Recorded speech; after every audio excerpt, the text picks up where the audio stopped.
primer lugar, gracias a todos los más de 100 asistentes de momento que estáis aquí en este evento que han montado aquí todos los amigos foleros. Y antes de nada, lo que quiero hacer es que tanto Josep y Sabina nos digan cuatro palabras y luego arrancamos con todo el tema, ¿vale? Josep, arranca tú primero, por favor. Vale, hola, buenos días a todos. Bienvenidos al debate sobre fracaso y sobre transformación educativa. Más que nada, nuestra iniciativa partió, hablamos con Albert, porque lo que queríamos era recuperar un poco la mesa de innovación que hicimos en el Congreso de Barcelona, porque nos parecía un momento propicio para un poco enfocar, después de la evidencia que hemos tenido estos días, enfocar un poco del tema de la transformación y como sabéis, somos un colectivo bastante inquieto, que esto se demuestra que un domingo por la tarde estamos aquí dándole al tema, ¿no? Y básicamente será esto. Un encuentro informal para que habláramos entre todos de diferentes puntos de vista, diferentes contextos, de comunidades de centro y enriquecer el debate online. Sería básicamente esto. Sabina.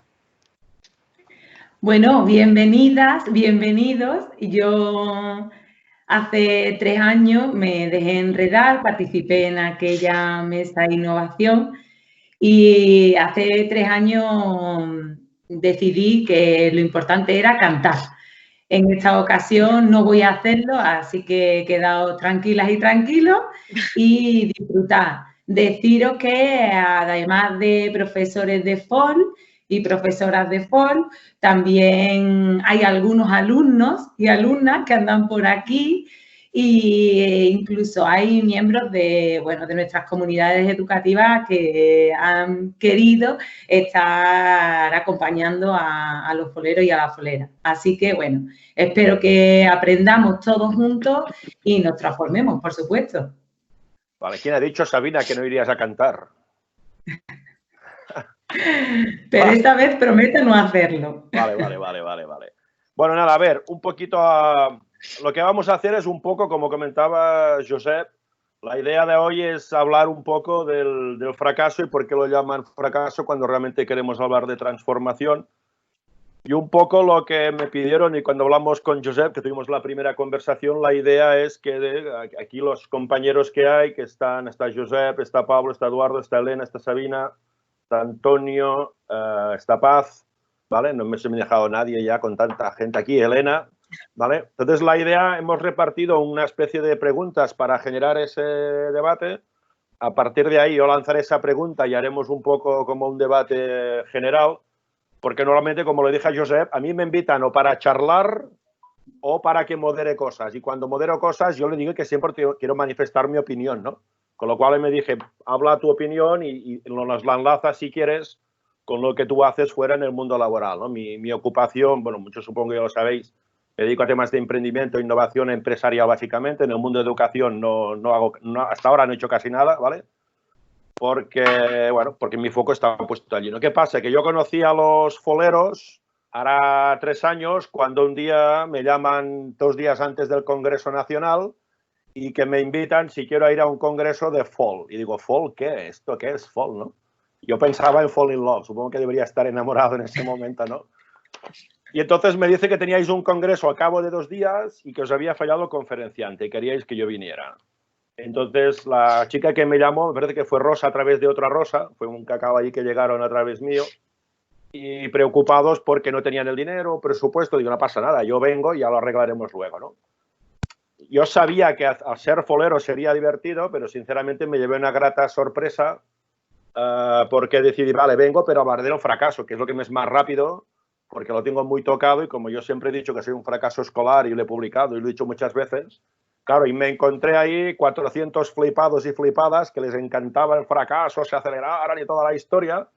Y a partir de ahí nació un cierto cariño que os tengo a todos los foleros, porque, bueno, algunos ya lo sabéis, además he hecho otras cosas con entornos de formación, y con lo cual para mí también es un placer, ¿no? Y cuando me lo dijo Josep, digo, vamos a hacerlo, que nos ayude Vanessa, que está en la sala, que es la responsable de la oficina técnica que tenemos en los proyectos nuestros, y le pedí una ayuda para que estuviera aquí, ¿no?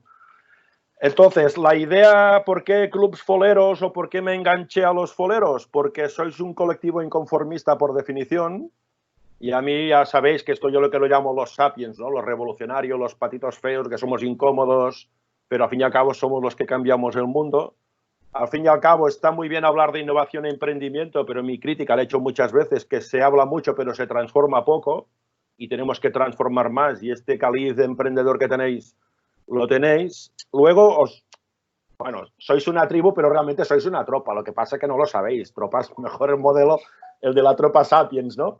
Y nada, y luego lo que interesa, que es muy importante, es que sois muy digitales, y eso es bonito, y además ahora en un entorno que todas las empresas y entornos hemos tenido que ser digitales, como digo siempre a los clientes, y esta semana lo estaba diciendo a un cliente, hemos sido eficaces, pero no hemos sido eficientes, ¿no? Hemos lanzado cosas, con lo cual ahí hay mucho para hablar. Entonces, de los bloques que han creado, hemos creado, digamos, 5 fases a propuesta de todos los estelares invitados foleros, ¿vale?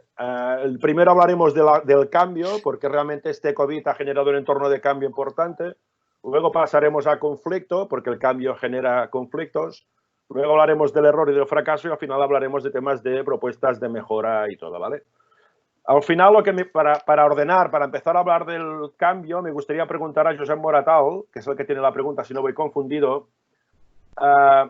¿Hemos cometido algún error en la gestión de la formación durante este periodo del confinamiento? Danos un poco tu punto de vista y luego generamos un debate. Pues efectivamente se han cometido errores, ¿vale?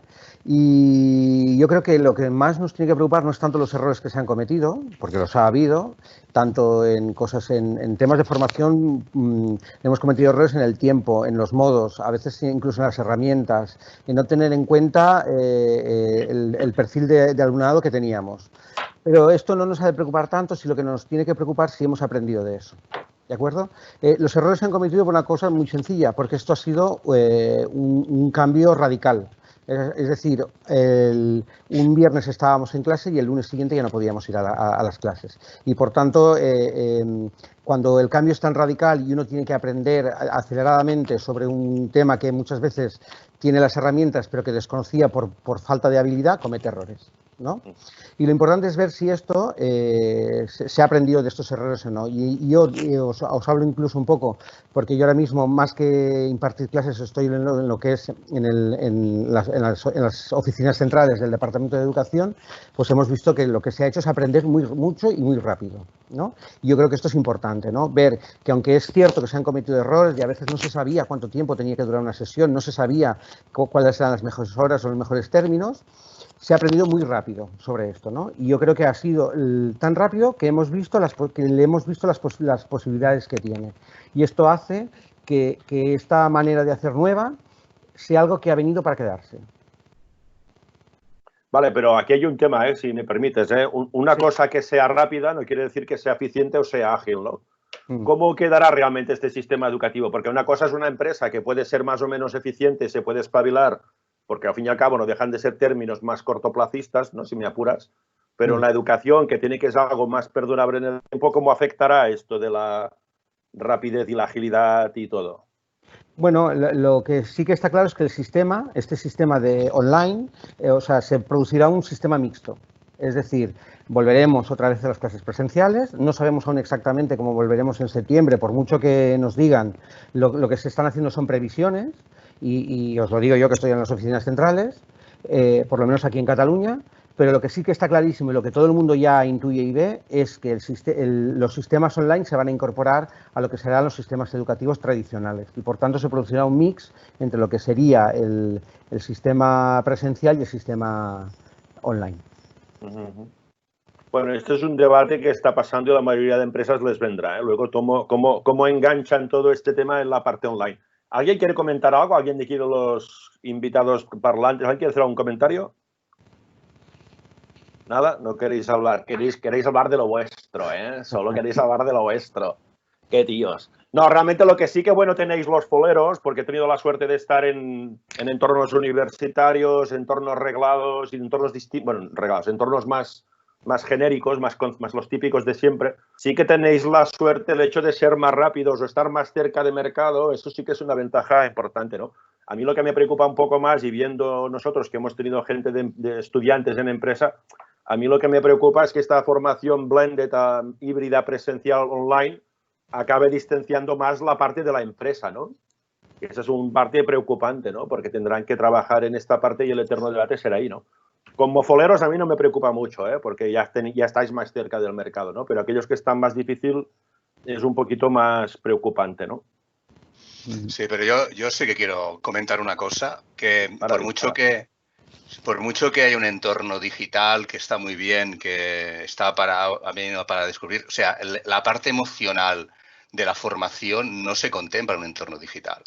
O sea, y hay cosas que se han demostrado que en lo digital no funciona. Y incluso la comunidad, por ejemplo, que ahora es mucho más presente, que es la familia, que no la teníamos en el contexto educativo, los agentes externos, que también has hablado tú del empresario, nos están diciendo que quieren volver a sus hijos a las aulas.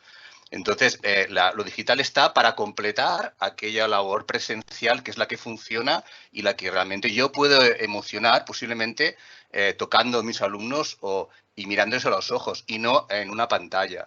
Y yo sé que todo hemos aprendido, evidentemente es complementario, ¿no? Y en situación de crisis es un buen elemento, pero no nos tenemos que olvidar un poquito de la esencia del aprendizaje, ¿no? Hay gente, cuidado, hay gente que se ha confundido. No sé si pasa en la educación, ¿eh? Si alguien lo quiere decir. Sí. Hay mucha gente en las empresas. Yo esta semana estoy con una empresa del sector asegurador que tengo que hablar de temas de transformación y vamos a tocar el tema de la comunicación porque evidentemente es un tema que incide mucho en transformación, ¿no? Y yo les digo que el principal problema es que hemos intentado digitalizar una reunión, digitalizar una clase y ese es un error. No va de digitalizar, va de transformar ese modelo de reunión, ese modelo de trabajo para utilizar las herramientas correctas. Porque la tecnología nos permite crear espacios de emocionalidad. Hombre, a lo mejor no serán tan excitantes como puede ser en persona, evidentemente, ¿no? Pero sí que se pueden hacer cosas. Claro, realmente, ¿se puede realmente cambiar este proceso educativo a nivel híbrido, pero no de herramientas, sino de proceso? Pablo, tú que sé que hablas bastante de estos temas también. Bueno, pues yo creo que se tiene que poder, porque las circunstancias que estamos viviendo ahora como consecuencia del COVID, pero que veíamos y que intuíamos ya desde hace unos años, tiene que poder hacerse. Yo creo que podríamos hablar de muchísimas claves o de muchísimas características que debemos poseer para enfrentarnos a esta situación, pero voy a destacar quizás las que, bajo mi punto de vista, son las más importantes. Fundamentalmente porque creo que hay que dominarlas y porque no las tenemos y, por tanto, hay que trabajarlas.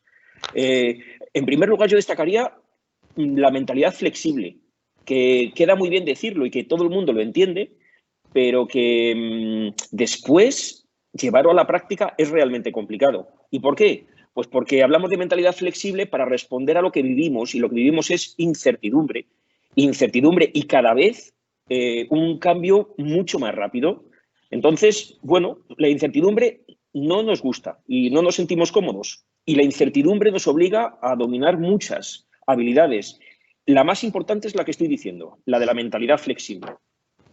Sí, sí, totalmente de acuerdo. En el mundo empresarial está pasando igual, ¿eh? Les está costando entender la mindset, ¿no? Y esta es una de las peleas que, bueno, ya lo sabéis, yo llevo años haciéndola con la Sapiens Mindset, y la educación, el cambio viene por ahí, es el cambio radical, ¿no?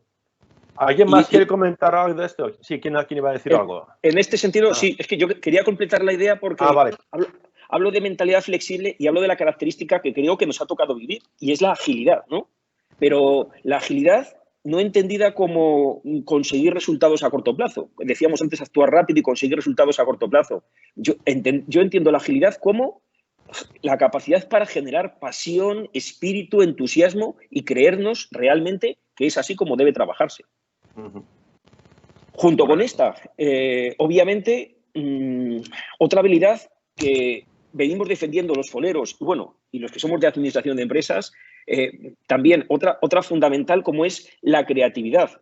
La creatividad es la gran castigada, es la habilidad castigada por excelencia en el sistema educativo, trabajándose quizás mucho en las primeras etapas, en educación infantil, pero que posteriormente se olvida. Y actualmente, a cualquier nivel, también el educativo, es fundamental. Entonces, existen muchísimas metodologías, podemos hablar de design thinking, de visual thinking, y en cualquier caso es necesario trabajarlas para trabajar con las dos partes del cerebro y así conseguir resultados óptimos, como está demostrado. Es muy difícil. Luego hablaremos de innovación. Pero es muy difícil hablar de innovación si previamente no hemos trabajado creatividad. Vale, déjame que le pase una pregunta a Antonio y cerramos este bloque, si os parece. A nivel de cambio, Antonio, ¿vale? ¿Cómo tú ves esto? ¿Cómo suponen realmente mejoras estos cambios o a veces están poniendo cambios porque tenemos que cambiar y queda más bonito cambiar? Bueno, evidentemente los cambios no siempre son a mejor, pero vivimos en un entorno muy dinámico. Es decir, el mundo que nos ha tocado vivir, bueno, siempre ha sido dinámico. El mundo siempre ha cambiado rápidamente y tenemos que saber adaptarnos a esos cambios que nos vienen encima, y más nosotros que estamos en formación profesional y que las empresas, si no saben adaptarse a los cambios que tienen en su entorno, quedan obsoletas y pueden llegar incluso a desaparecer. Decía Benedetti que cuando queríamos tener todas las respuestas, de pronto nos cambiaron todas las preguntas. Y es así, es decir, tú crees que todo lo tienes controlado, que tu aula está controlada, que tu negocio está controlado, y de repente el entorno cambia y como tú no hayas ido cambiando antes con ese entorno, te quedas totalmente fuera de juego. Por eso tenemos que tener una actitud positiva siempre hacia el cambio, hacia la innovación, y estar preparados. Yo creo que debemos prepararnos siempre e intentar la mejora constante. Vale.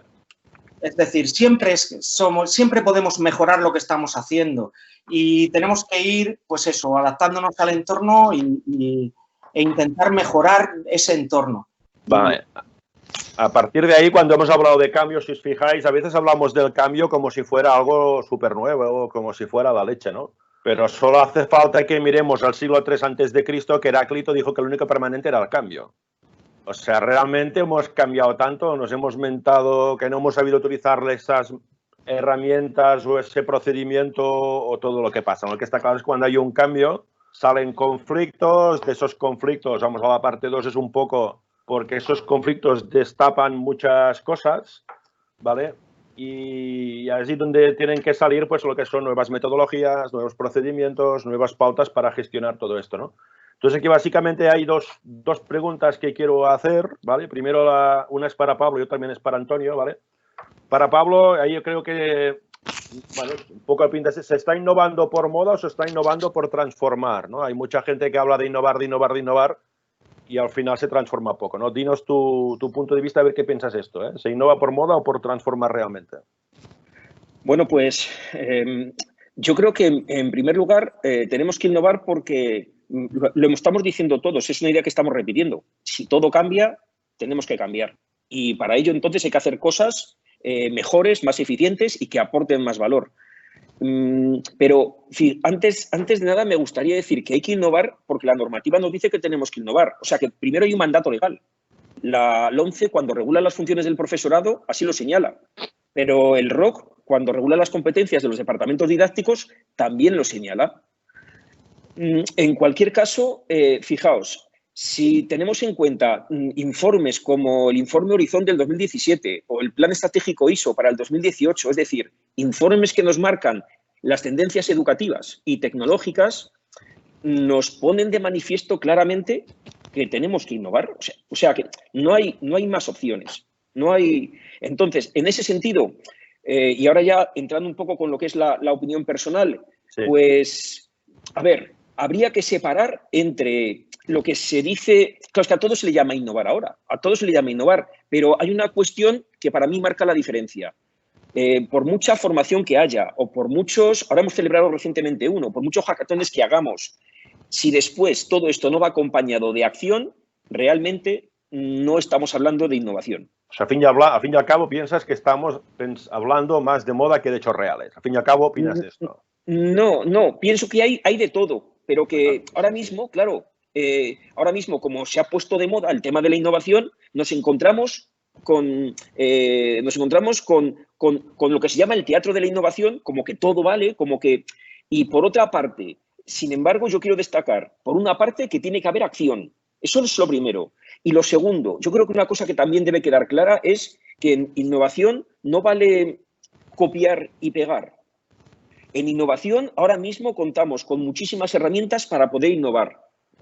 hay metodologías, hay herramientas. O sea, en ese sentido, creo que primero deberíamos dominarlas, pero creo que lo fundamental es saber adaptarlas a nuestro propio centro educativo, a nuestro profesorado, a nuestros alumnados. O sea, creo que en materia de innovación no hay recetas mágicas y no vale lo de copiar y pegar, sino que cada centro educativo debe tomar su propio camino intentando pues lo mejor para el propio centro. Vale. Yo creo que esto lo podemos ver. Sí. Dime, dispara. No, por terminar, lo podemos ver por cómo han respondido los centros educativos ante el COVID. Está claro que nos ha pillado a todos por sorpresa, eso está claro.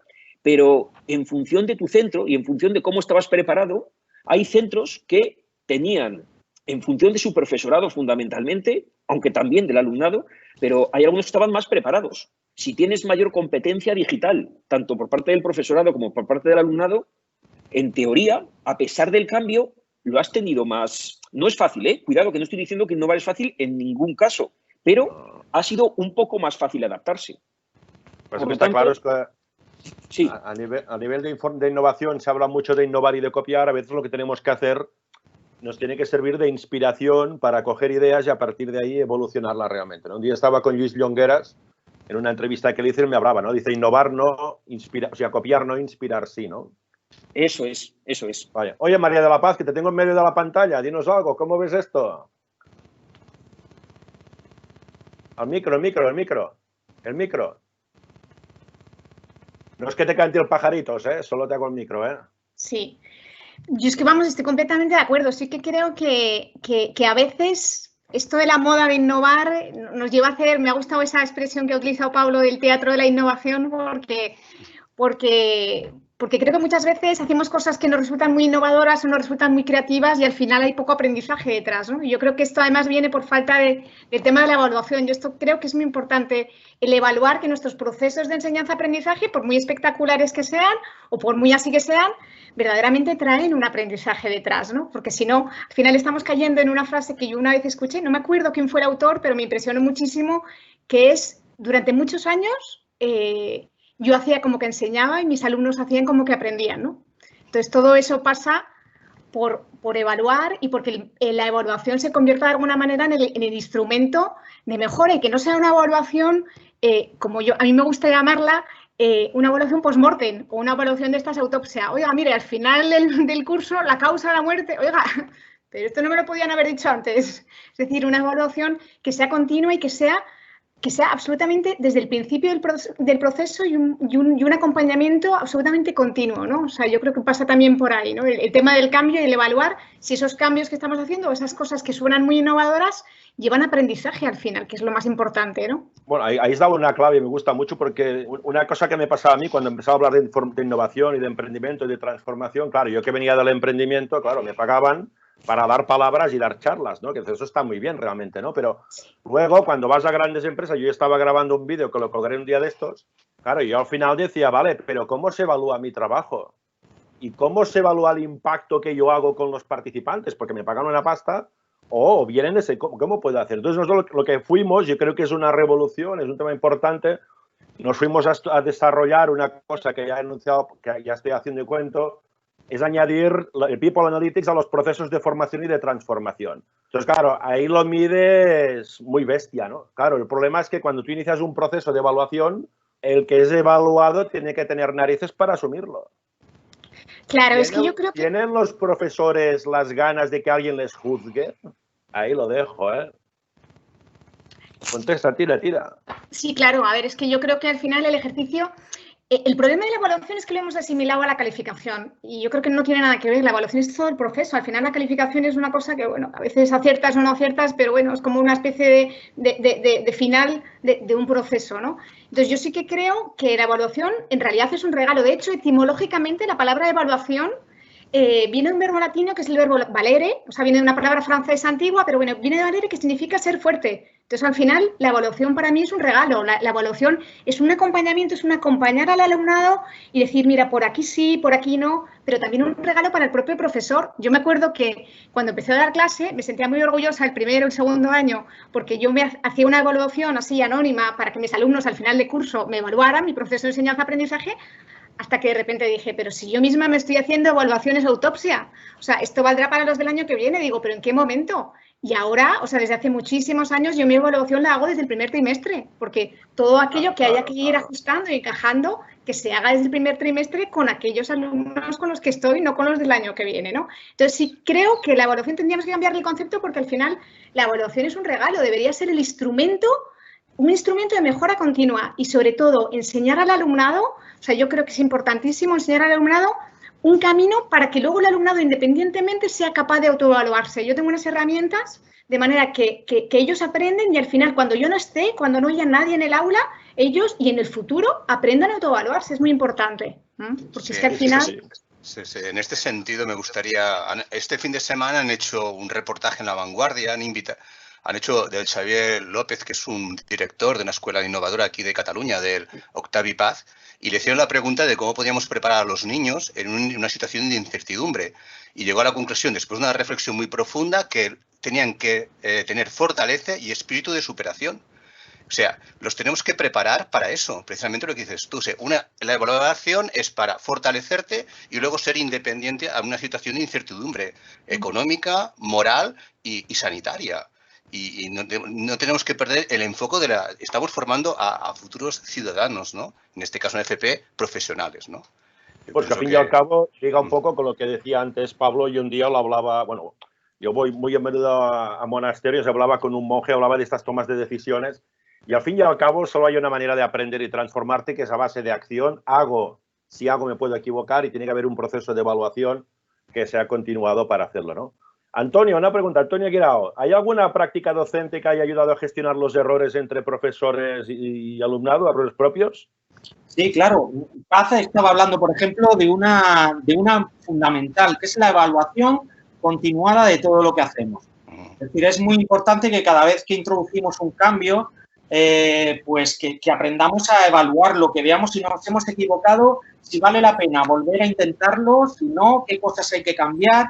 Yo creo que de todo el profesorado que estamos en una actitud de intentar mejorar las cosas, o todo el alumnado, todas las personas que estamos intentando mejorar las cosas, pues cometemos errores. Y hay que intentar aprender de esos fracasos y estar preparados para poder asumirlos. Aunque yo también creo que no hay que idealizar el fracaso. Siempre no aprendemos del fracaso.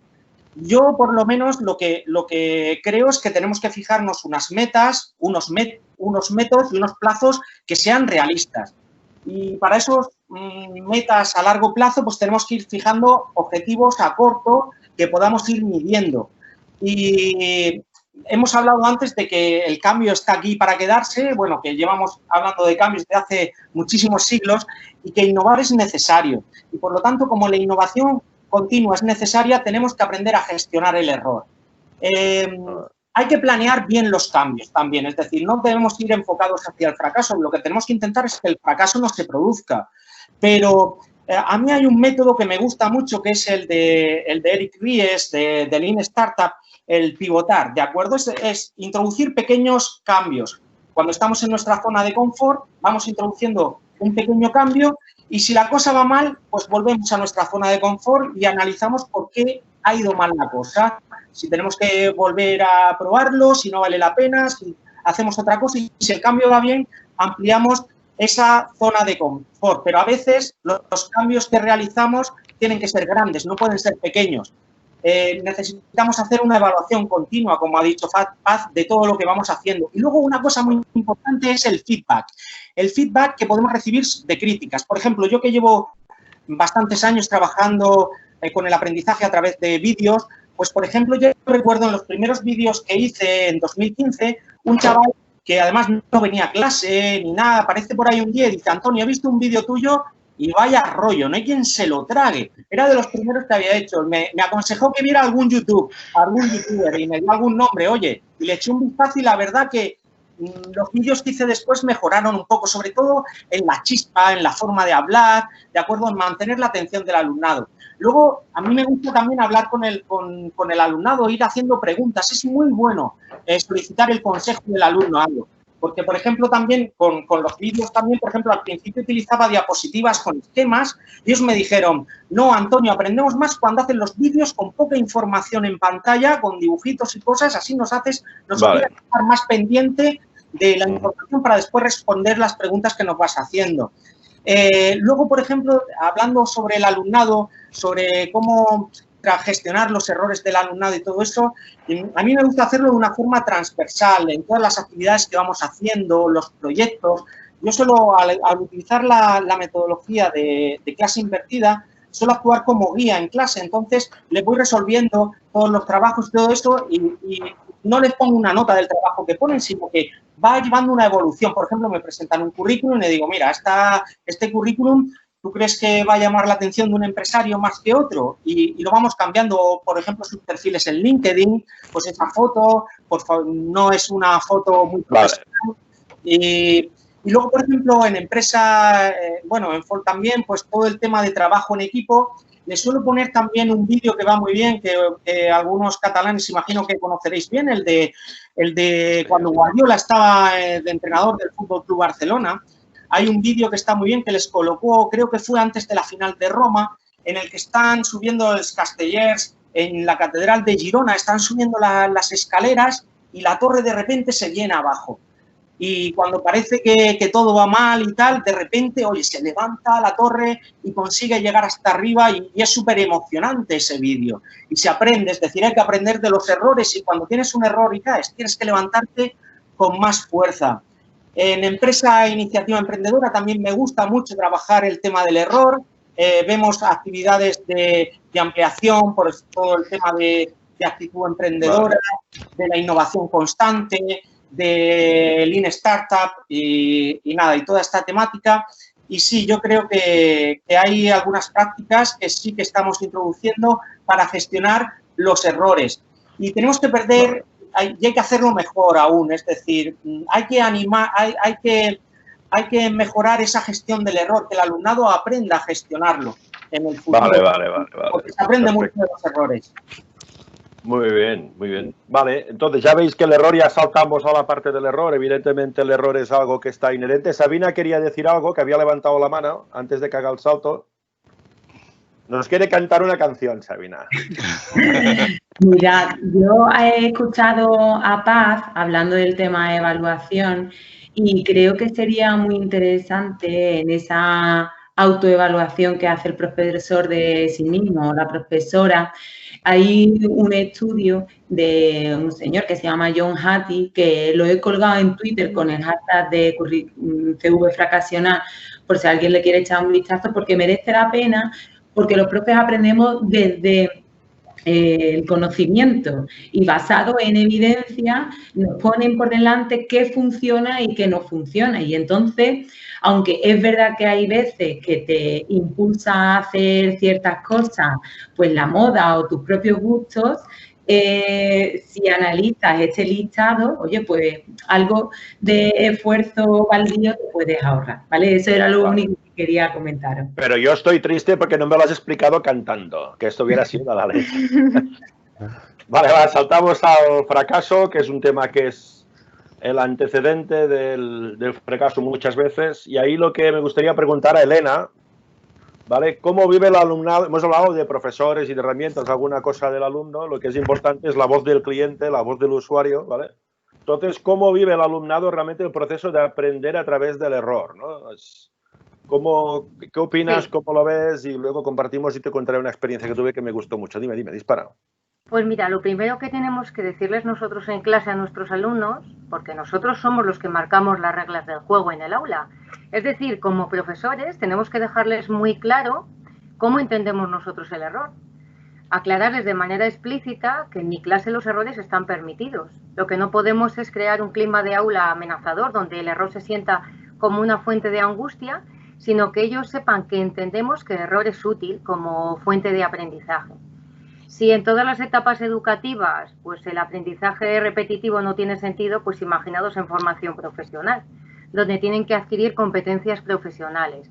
Entonces, para adquirir competencias profesionales tienen que poner en práctica lo que van aprendiendo. Y cuando uno pasa a la acción, tenemos que asumir la posibilidad de cometer errores. Eso está claro. Y dentro de todas esas competencias profesionales que hablamos, como profes default, las que más nos interesan a nosotros son las que llamamos competencias transversales o soft skill, ¿no? Y entonces, cuando van poniendo en práctica todo ese conocimiento, van dotándose de autonomía, pero cuando fallan también tenemos que enseñarles a ser tolerantes a la frustración, la resiliencia, la capacidad de superación, el esfuerzo, que entendemos que todas estas van a ser competencias muy interesantes para el empleo. Perdón, una pregunta, Elena. Yo no estoy en clase. Yo cuando iba de joven repetía muchos cursos y no estaba mucho por el profesor, tengo que admitirlo. De mayor sí que aprendí. Pero casi nunca he visto un profesor que cuente a sus alumnos sus propios errores y fracasos delante del alumno. Todos pedimos que cuenten sus errores y pocos profesores... No te enfades, Sabina, no te me enfades. Estoy generalizando, que nadie se dé por aludido. Sí. Pero en el mundo empresarial pasa a patadas. Yo el currículum fracasional, que luego lo contaremos, cuesta mucho que lo hagan. Y aquí el profesor, lo que tenemos que a veces hacer es admitir más que la cagamos. Claro que sí. Decírselo, humanizarnos y a partir de allá se genera un buen rollo que te cagas. Pero ¿por qué no lo hacemos? Le digo al chaval, háblame del error o del fracaso y los profes no lo hacen. Es un poco como lo de trabajar en equipo. Les pedimos que trabajen en equipo y luego como profes a veces nos cuesta trabajar en equipo. Quiero decir, o ser emprendedores. Los primeros que tenemos que ser emprendedores somos nosotros. Pero trabajáis en grapa, ¿no? ¿Lo conocéis el trabajo en grapa o no? ¿Cómo es? Eso es verdad, ¿lo sabéis? Una cosa es trabajar en equipo, otra es trabajar en grapa. Es decir, nos repartimos un trabajo, Josep hace una cosa, Elena hace otra, entonces lo cogemos, lo damos y le metemos la grapa y lo damos. Sí, el cortapega que no cambia ni la letra. Exacto, trabajo en grapa y no hay para nada hilo, ¿no? Sí, ahí tiene razón. Es decir, y entender que en mi clase están permitidos los errores, tanto los vuestros como los míos. Y es decir, mira, pues no lo sé, mañana lo miro, en esto he metido la pata y en esto voy aprendiendo con vosotros. Yo soy un poco como Paz y como decían ellos también. También me gusta que me autoevalúen, aunque abro las encuestas así con un poco de nervios, ¿no? Porque a nadie nos gusta que nos pongan verdes, pero también quiero aprender de lo que yo no hago bien en clase con ellos. Pues ahí estamos, sí. Y enganchando esto, y además Paz ahora que Elena te ha citado, ¿vale? Y antes hablabas de esto, la evaluación bien hecha, ya un poco lo que llegaba antes decía Antonio del feedback, ¿no? ¿La evaluación es un sistema realmente que empodera o como que no sabemos hacer el que da la evaluación el otro realmente acaba penalizando? Mira, yo desde mi punto de vista, esto es una cosa muy personal, ¿no? A mí me parece que la evaluación es acompañamiento y entonces creo que hay que elegir instrumentos de evaluación que de alguna manera ayuden a lograr los objetivos que nos planteamos, ¿no? Yo, de hecho, tengo la suerte de poder trabajar en un instituto pequeño de pueblo, tengo pocos alumnos y yo mi principal instrumento de evaluación son las entrevistas. Yo, mientras el resto están trabajando en una tarea autónoma, los voy llamando y me voy entrevistando. Venga, ¿dónde estamos? Sobre todo en tema de evaluación competencial, de competencias. Ellos tienen una especie como de planilla que todos los días, para evitar esas evaluaciones autopsias de, oiga, usted está muerto, pero no me lo podía haber dicho antes, lo que decimos siempre, ¿no? Entonces, todos los días ellos se autoevalúan con un sistema que yo tengo de colores en cuanto a competencias y cada cierto tiempo, pues sí que nos reunimos y decimos, ¿dónde hay que trabajar aquí? Mira, ¿hay que trabajar porque tú te comprometes siempre a traer al día siguiente algo con tu equipo y no lo traes? Digo, pues no, tenemos que pasar de este rojo por lo menos a un amarillo o un verde. Tiene un sistema así como de semáforo, ¿no? Entonces, bien utilizada, creo que la evaluación empodera muchísimo. Claro que tiene que dar poder, porque al final el error es lo que te separa de la obtención de tus objetivos, la conciencia del error. Como pasemos por alto, pues eso, pues lo que decía antes, pues nosotros hacemos como que enseñamos y ellos hacen como que aprenden. Pero me parece que sí que hay que meterse en aquello que nos puede hacer mejorar, ser cada vez mejor nuestra versión, ¿no? Y me gusta el concepto de evaluación ipsativa, ¿no? Que es mi proceso, no en comparación con nadie, sino conmigo misma, ¿no? De dónde salgo y hasta dónde llego, ¿no? A mí me parece que así usada, sí. La parte del feedback, al fin y al cabo, la parte de esta evaluación no deja de poner el dedo en la llaga y te muestra tu máxima vulnerabilidad, eso que escondes y no te gusta mostrar, y eso liga con lo que decíamos antes de la mindset y de la mentalidad y de todo esto, ¿no? Sabina, veo que tienes la mano levantada otra vez. ¿Querías hacer otra cosa?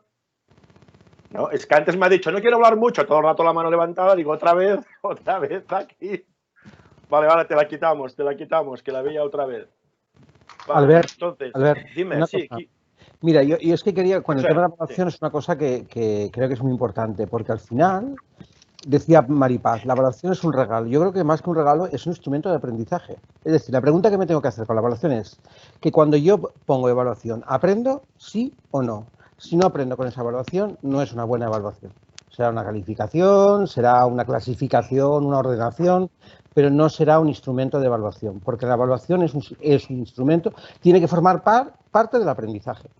Si no forma parte del aprendizaje, no es una buena evaluación. Además, yo quería hacer hincapié que además la evaluación cambia el proceso de aprendizaje. O sea, si tú evalúas de una manera competencial, como está hablando Paz, lo que ocurre en el aula debe de ser diferente. Entonces no tiene sentido evaluar solo. Puedes tener pocos alumnos, es mucho más fácil, pero cuando tienes 40 o 60 alumnos, ¿cómo lo haces para evaluar competencialmente? Y es posible, hay experiencias en otros campos, en ámbitos educativos. Aquí en Cataluña hay experiencias en ese sentido. No puedes ir solo. No es un tema de rúbricas o no rúbricas. Se trata de acompañar, de trabajar en equipo, docente, de que ocurran cosas y que los alumnos hagan cosas y den evidencias de su proceso de aprendizaje. Cuando evalúas, cambias el contexto. Y cambias el contexto, se transforma. Y se empieza transformando en una pequeña aula y acabamos transformando un centro y en el futuro cambiaremos la educación, pero seguro, pero cambiando la evaluación. Eso sí, está claro, es que un proceso de evaluación tiene que tener de ipso facto un plan de corrección o un plan de acción inmediato. Claro. Y a veces nos pensamos que diciendo, necesitas mejorar, te han aplaudido una buena nota, ya no hay el plan de acción, ¿no? Y a veces nos olvidamos de esos planes de acción o planes de intervención directa, ¿no? Entonces el error ya sabemos que muchas veces pues queda escondido y genera problemas o puede generar problemas. Y bueno, un poco más el punto del fracaso, ¿no? Que es el cuarto bloque que teníamos previsto para comentar. Como sabéis, yo soy un fan del fracaso, llevo muchos años hablando del fracaso y en mis conferencias y programas de radio que he hecho toda la historia. Y realmente a veces lo escondemos, ¿no? Entonces, lo que me gusta preguntar a María Cruz era el tema del fracaso, ¿vale? Me gustaría preguntarle una cosa, ¿vale? Yo a veces me he definido como un fracaso escolar, no que sea un fracasado.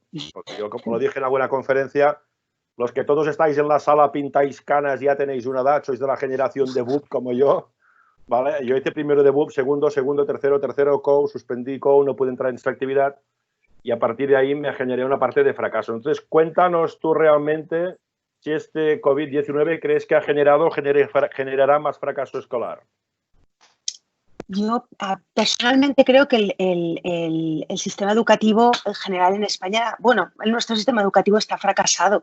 Entonces, el COVID lo único que ha hecho ha sido que se visibilice. Hay un fracaso que se da dentro de los centros, de las aulas.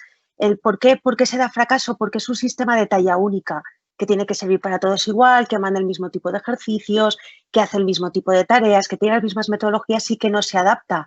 Por lo tanto, ahora con el COVID eso se ha visualizado. ¿Por qué? Porque de golpe nos pasamos todos, dijimos, bueno, pues la solución, pasarnos a las plataformas digitales, ¿no? ¿Cuántos alumnos hay que no tenían conexión a internet, que no tenían tabletas? ¿Cuántos, por ejemplo, no tenían ese acompañamiento familiar? Porque muchas veces un alumno, por ejemplo, fracasado es un alumno que en casa tiene una serie de conflictos y eso se nos olvida en el aula. Tú en el aula lo que haces, lo que traes hechos y todo lo que viene detrás pues se queda fuera. Entonces yo creo que no es que haya aumentado o disminuido porque el que tenía apoyo, el que tenía todos los condicionantes a favor ante una crisis es más resiliente que el que tiene condicionamientos en contra. Entonces realmente el COVID lo único que ha hecho es sacarnos de nuestra aula, de nuestro sistema, donde estamos ahí como, no en la cueva, ¿no? Pero bueno, los padres dejan a los niños y ahí estamos menos visibles y todo esto sí que lo ha visibilizado porque los padres han estado con los niños en el aula. Se ha visto, por ejemplo, muy bien, como decía Pablo al principio, lo de la mente flexible. O sea, hay profesores que han sido incapaces de cambiar la dinámica de aula. Si yo en mi clase mando fichas, ahora voy a mandar las fichas por email. Y como me decía un compañero, me decía, es que el primer día después de vacaciones, por ejemplo, de fallas que tuvimos en Valencia, y mandó un email a la tutora y no dijo, hola, ¿qué tal? ¿Cómo estáis? Directamente dijo, para esta semana, ficha. Entonces, bueno, sí que ha habido más o menos fracaso, yo creo que el mismo, que es bastante. Yo creo que el mismo, que es bastante. Bueno, yo creo que detrás del COVID, si se enterara Donald Trump que detrás del COVID hay alguna empresa de papel de váter, porque hay mucha gente que se ha quedado con el culo al aire. Pero con el culo al aire, porque lo que ha salido, y perdonad que lo diga así, toda la mierda que ya estaba dentro, ¿no? O sea, mucha gente hemos entrado en el sistema sin estar pensados, hemos entrado tan rápido que han salido toda bueno, como queráis, ¿no? Mucha gente ha quedado con el culo al aire y lo más fácil es culpar al COVID, que evidentemente el COVID tiene la culpa que tiene, ¿no? Pero tampoco podemos evadir nuestra responsabilidad y entender esto, ¿no? Y me gusta lo que decías, Maricruz, del tema de fracasos escolares, porque sí que cuando yo era un fracaso escolar, que a lo mejor no era un tío conflictivo, tenía mínimas capacidades, pues se juntaron varias cosas de la juventud, supongo, y algunos temas familiares que son hechos comunes que me gusta ahí un poco que lo comentes, ¿no? Josep, ¿tú también crees que el sistema ha fracasado entonces o qué? Venga, saquemos optimismo, va. Activa el micro, Josep, activa el micro. Pajaritos. No, el micro. Se activa el micro. Ahora perdona. Ahora sí. Por eso todos me ha aquí tocado la parte oscura y por eso voy de negro, ¿no? O sea, un poquito es esto. O sea, yo pienso yo estaba convencido, ya era muy crítico yo con esto, y ahora lo que dices tú, todo se ha dimensionado y el entorno este famoso VUCA, que lo veíamos a 4 o 5 años, nos ha venido en 2 semanas, ¿no? Se puede decir. Un poco como hablaba Maricruz. Yo también encuentro, por ejemplo, que ahora han ocurrido cosas muy interesantes que se tienen que analizar y se tienen que ver como oportunidades, que es, por ejemplo, que las familias son mucho más presentes. Yo he tenido experiencias de hacer encuentros virtuales colaborativos y encontrarme con madres en la sala que ayudaban a sus hijos. O sea, el agente educativo, que lo tenemos al margen, que lo que dice Maricruz, que parece que lo hacemos todo dentro de la clase y no contamos ni con el entorno, ¿no? Pues ahora ha cambiado, tenemos que contar con ellos. Incluso en tema de competencias digitales tenemos que empezar a formar a nuestros padres porque pueden hacer un punto de apoyo importante para los alumnos. El profesorado hemos tenido que saber priorizar. Hemos pasado de los contenidos curriculares. Nos hemos centrado en aquello que era esencial porque era urgente realizarlo. Por eso ha sido un acto de decir, bueno, vamos a hacer lo que realmente funciona y no según nuestro manual y lo que siempre hacemos o nuestro manual de referencia, ¿no? Por otro lado, se ha demostrado que en la vida es importante aquellas disciplinas que a nivel institucional no se han cuidado bien. O sea, hemos visto, yo soy padre, evidentemente, de unos hijos, ¿no?, que tienen unas edades determinadas y han estado conmigo conviviendo y veo que la música es muy importante en sus vidas, como la plástica, la dramatización, el teatro, la literatura, hasta la cocina. Yo soy de una escuela de cocina y le estamos dando mucho valor. O sea, ¿qué estamos haciendo para preparar a nuestros alumnos en ese sentido? Y por otro lado, y eso es lo que me ha emocionado más, es que los alumnos en un entorno COVID afloran talentos. Me han hecho unas presentaciones bestiales con 4 recursos que han tenido en sus casas, acompañados de sus hermanos y de sus padres. O sea, en esta situación de dificultad, el ser humano se sale en este sentido. Por tanto, hay que hacer una lectura positiva en ese sentido y también crítica y de exigencia. Porque hay un tema importante en la docencia que es, bueno, los profesores todos innovamos, todos somos profesionales, todos tenemos motivación para que nuestros alumnos aprendan y no perdemos el enfoque en el alumno. Yo estoy muy preocupado en perder el enfoque en el alumno. Yo sé que de esta sala todos estamos enfocados en el alumno. Y los que no estamos en esta sala, yo a veces me lo pregunto. Bueno, a lo mejor muchos no saben ni qué es Teams. Bueno, es otra cosa. Perdonad. A ver, una cosita, Sabina, va, cuéntanos. ¿Son las escuelas fábricas de fracasados? A ver, mira, yo tengo que deciros que sí, que somos fábricas. Y afortunadamente, aquella idea de la fábrica que se lamentaba Pink Floyd, esa la hemos superado, ¿eh? Ya no hacemos pudding de carne. Pero no, y además podemos congraciarnos porque en los últimos 40 años ha habido un increíble esfuerzo para hacer escuelas, en términos generales, escuelas, institutos, universidades más inclusivas.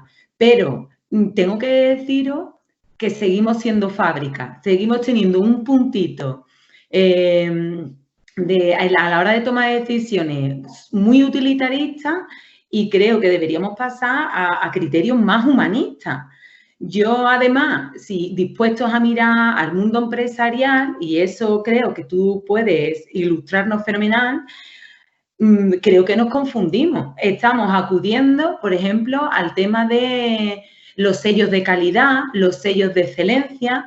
Todo esto introduce una serie de frustraciones en el profesorado porque nos llevan a una burocracia, a una duplicidad de registro, a una duplicidad de trabajo que nos quitan tiempo para enfocarnos en lo que es verdaderamente importante. Entonces, si estamos dispuestos a mirar a las empresas, miremos aquellas herramientas y aquellos instrumentos empresariales actuales y que son razonables para el tiempo en el que estamos.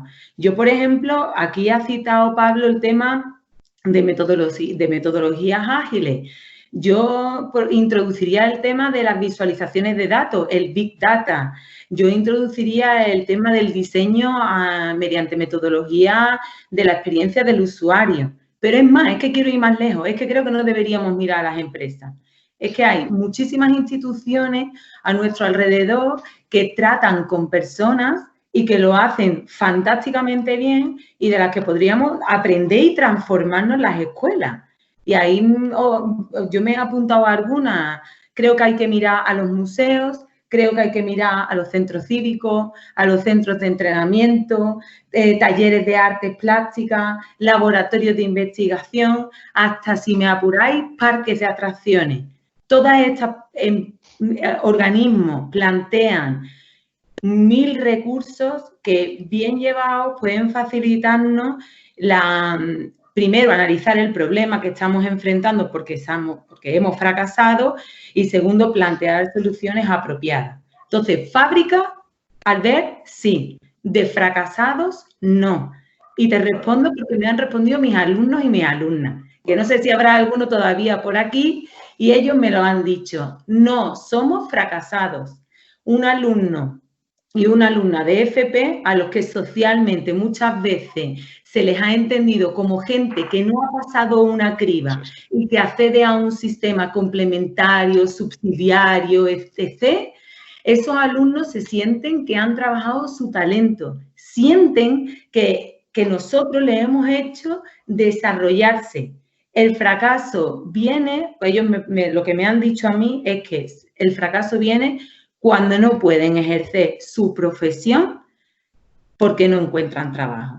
Ese es el momento en el que nuestros alumnos y nuestras alumnas entienden que son unos fracasados. Vale, pero entonces el sistema educativo nos genera unos chavales que salen al mercado laboral y el mercado laboral no les interesa. Aquí han fracasado todos.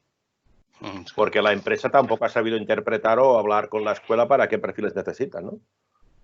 Yo, el tema del concepto de fábrica, me gusta mucho que lo digas. Yo me manifiesto, yo soy culé, soy barcelonista, y en el Barcelona tenemos la Masía, es la granja que cuidamos con los animales, y el Real Madrid tiene la fábrica.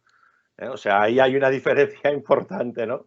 Yo creo realmente por las empresas, y contesto lo que me decías antes, creo que todas las empresas muchas están hablando de personas y del humanismo y tal, pero al final, tururú, violas, y la gente no lo hace tanto como dice. Es decir, hay mucho...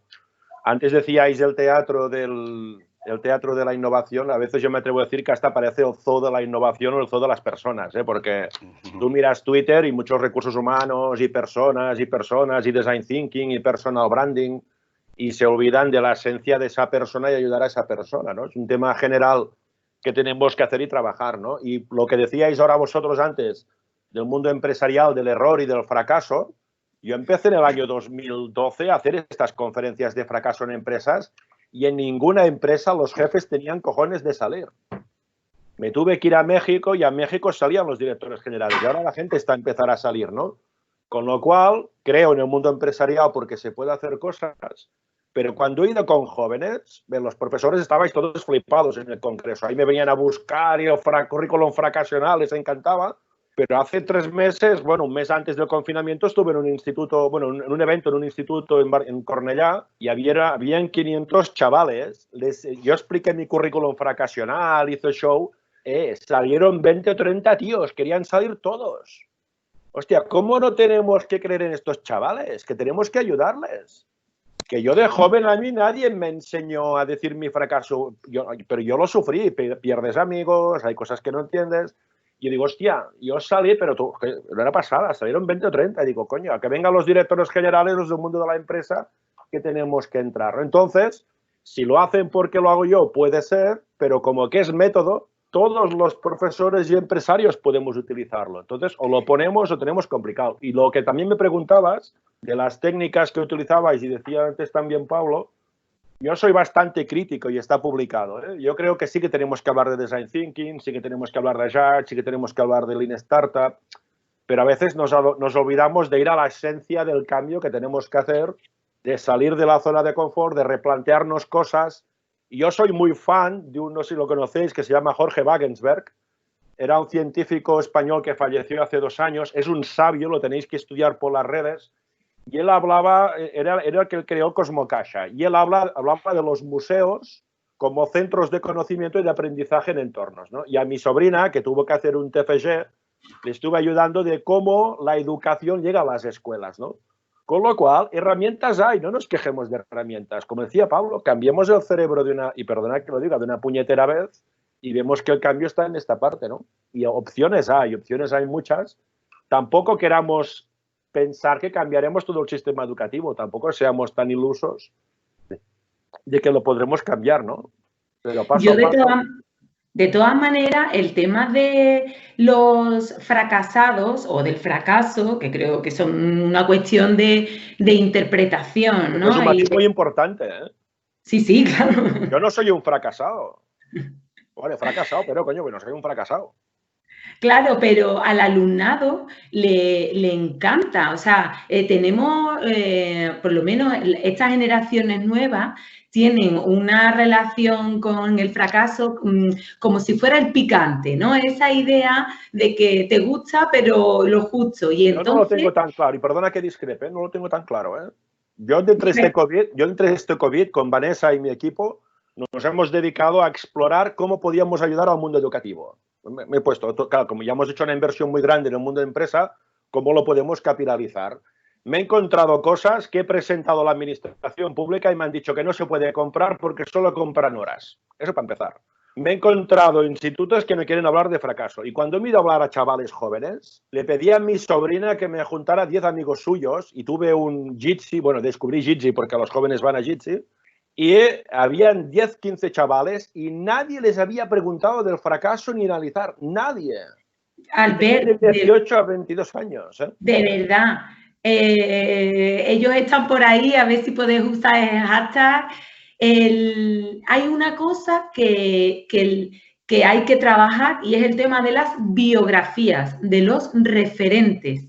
Es brutal lo que uno puede llegar a entender del fracaso a partir de estas estrategias. Yo, por ejemplo... ¿Eh? No, que eso estoy de acuerdo. Pero al fin y al cabo, el fracaso, Sabina, el fracaso es un comportamiento humano que podemos sacar patrones de conducta. Entonces, todos los institutos habéis tenido fracasados escolares y que los podéis ir a buscar y ese patrón. Lo que tenemos que hacer es que se ha extendido al máximo número de gente, ¿no? Bueno, claro, al final, como profesor, al ver tu campo de actuación muchas veces se limita al aula. Y entonces yo, por ejemplo, tengo que explicarte que yo en mi caso sí he trabajado mucho del fracaso. Es más, les hice una pequeña encuesta y ellos a mí me han comentado que hay algunos profesores que estamos dispuestos. Y el hecho de ellos escucharnos a nosotros, referirles nuestros propios fracasos, sí que les llega. Ellos agradecen muchísimo el que yo les manifieste pues una pequeña aventura emprendedora que tuve y cómo... Es que a lo mejor no me explico, ¿eh? A lo mejor soy yo que no me explico, ¿eh? Es decir, estoy 100% de acuerdo que tenemos que verbalizar nuestros fracasos y nuestros errores. Estoy 100% de acuerdo, ¿eh? Y tenemos que hacerlo. Lo que yo me refiero es que si miramos todo el abanico del mundo empresarial y el mundo educativo, no estamos yendo a la raíz del problema y de compartir esos fracasos, esos errores en escenario a nivel general, ¿eh? Ahora, que tenemos que hacerlo, seguro. Eso no quiere decir que haya nadie que no lo esté haciendo, ¿no? Pero bueno, que hay mucho margen de mejora. Pero saltamos a las mejoras si queréis. ¿Me vas a decir algo, Josep? Sí, yo considero que el sector educativo es muy conservador. y es muy proteccionista y no cuenta con las posibilidades del alumno ni tiene la suficiente confianza. Por eso es como aquel padre, ¿no? Que está encima de su hijo, ¿no? Y no deja que crezca en ese sentido. No hablamos de fracasos simplemente porque no lo toleramos el sistema educativo, no tolera el fracaso. El sistema tradicional, que lo conocemos, que está... Yo tampoco quiero estigmatizarlo, ¿eh? Tenemos que tener en cuenta que ha funcionado hasta ahora y somos fruto de este sistema.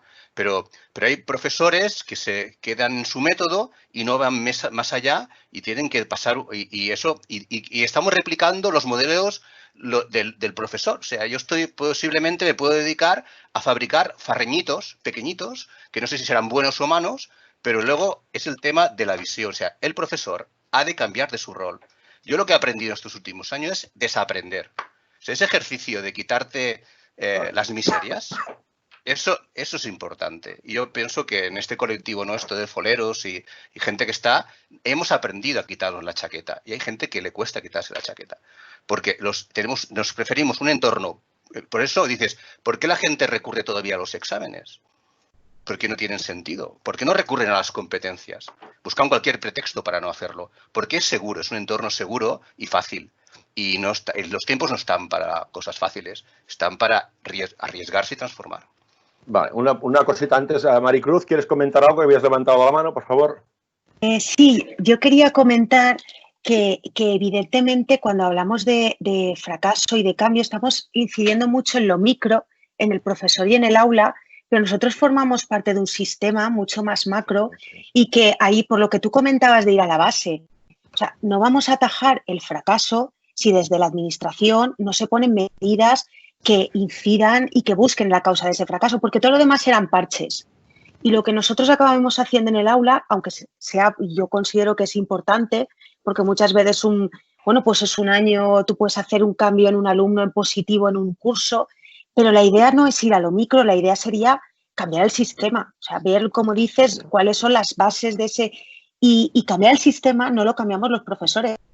Nosotros somos parte del sistema, pero si la administración no respalda con una serie de recursos, y me sabe mal, pero bueno, lo estamos viendo ahora con las soluciones para septiembre del COVID, ¿no? Hay una serie de acciones que no vamos a poder poner en el aula si tú no tienes recursos, pero lo mismo que las empresas. O sea, una empresa que quiera innovar si no destina dinero a I+D, no innova. O sea, innovará en lo que entonces, esto es como todo, en diners torrons, ¿no? O sea, pues, pero necesitamos ahora para poder hacer las cosas bien y para poder afrontar el cambio como toca y la crisis en la que nos encontramos, necesitamos un cambio macro y el cambio macro viene de la administración.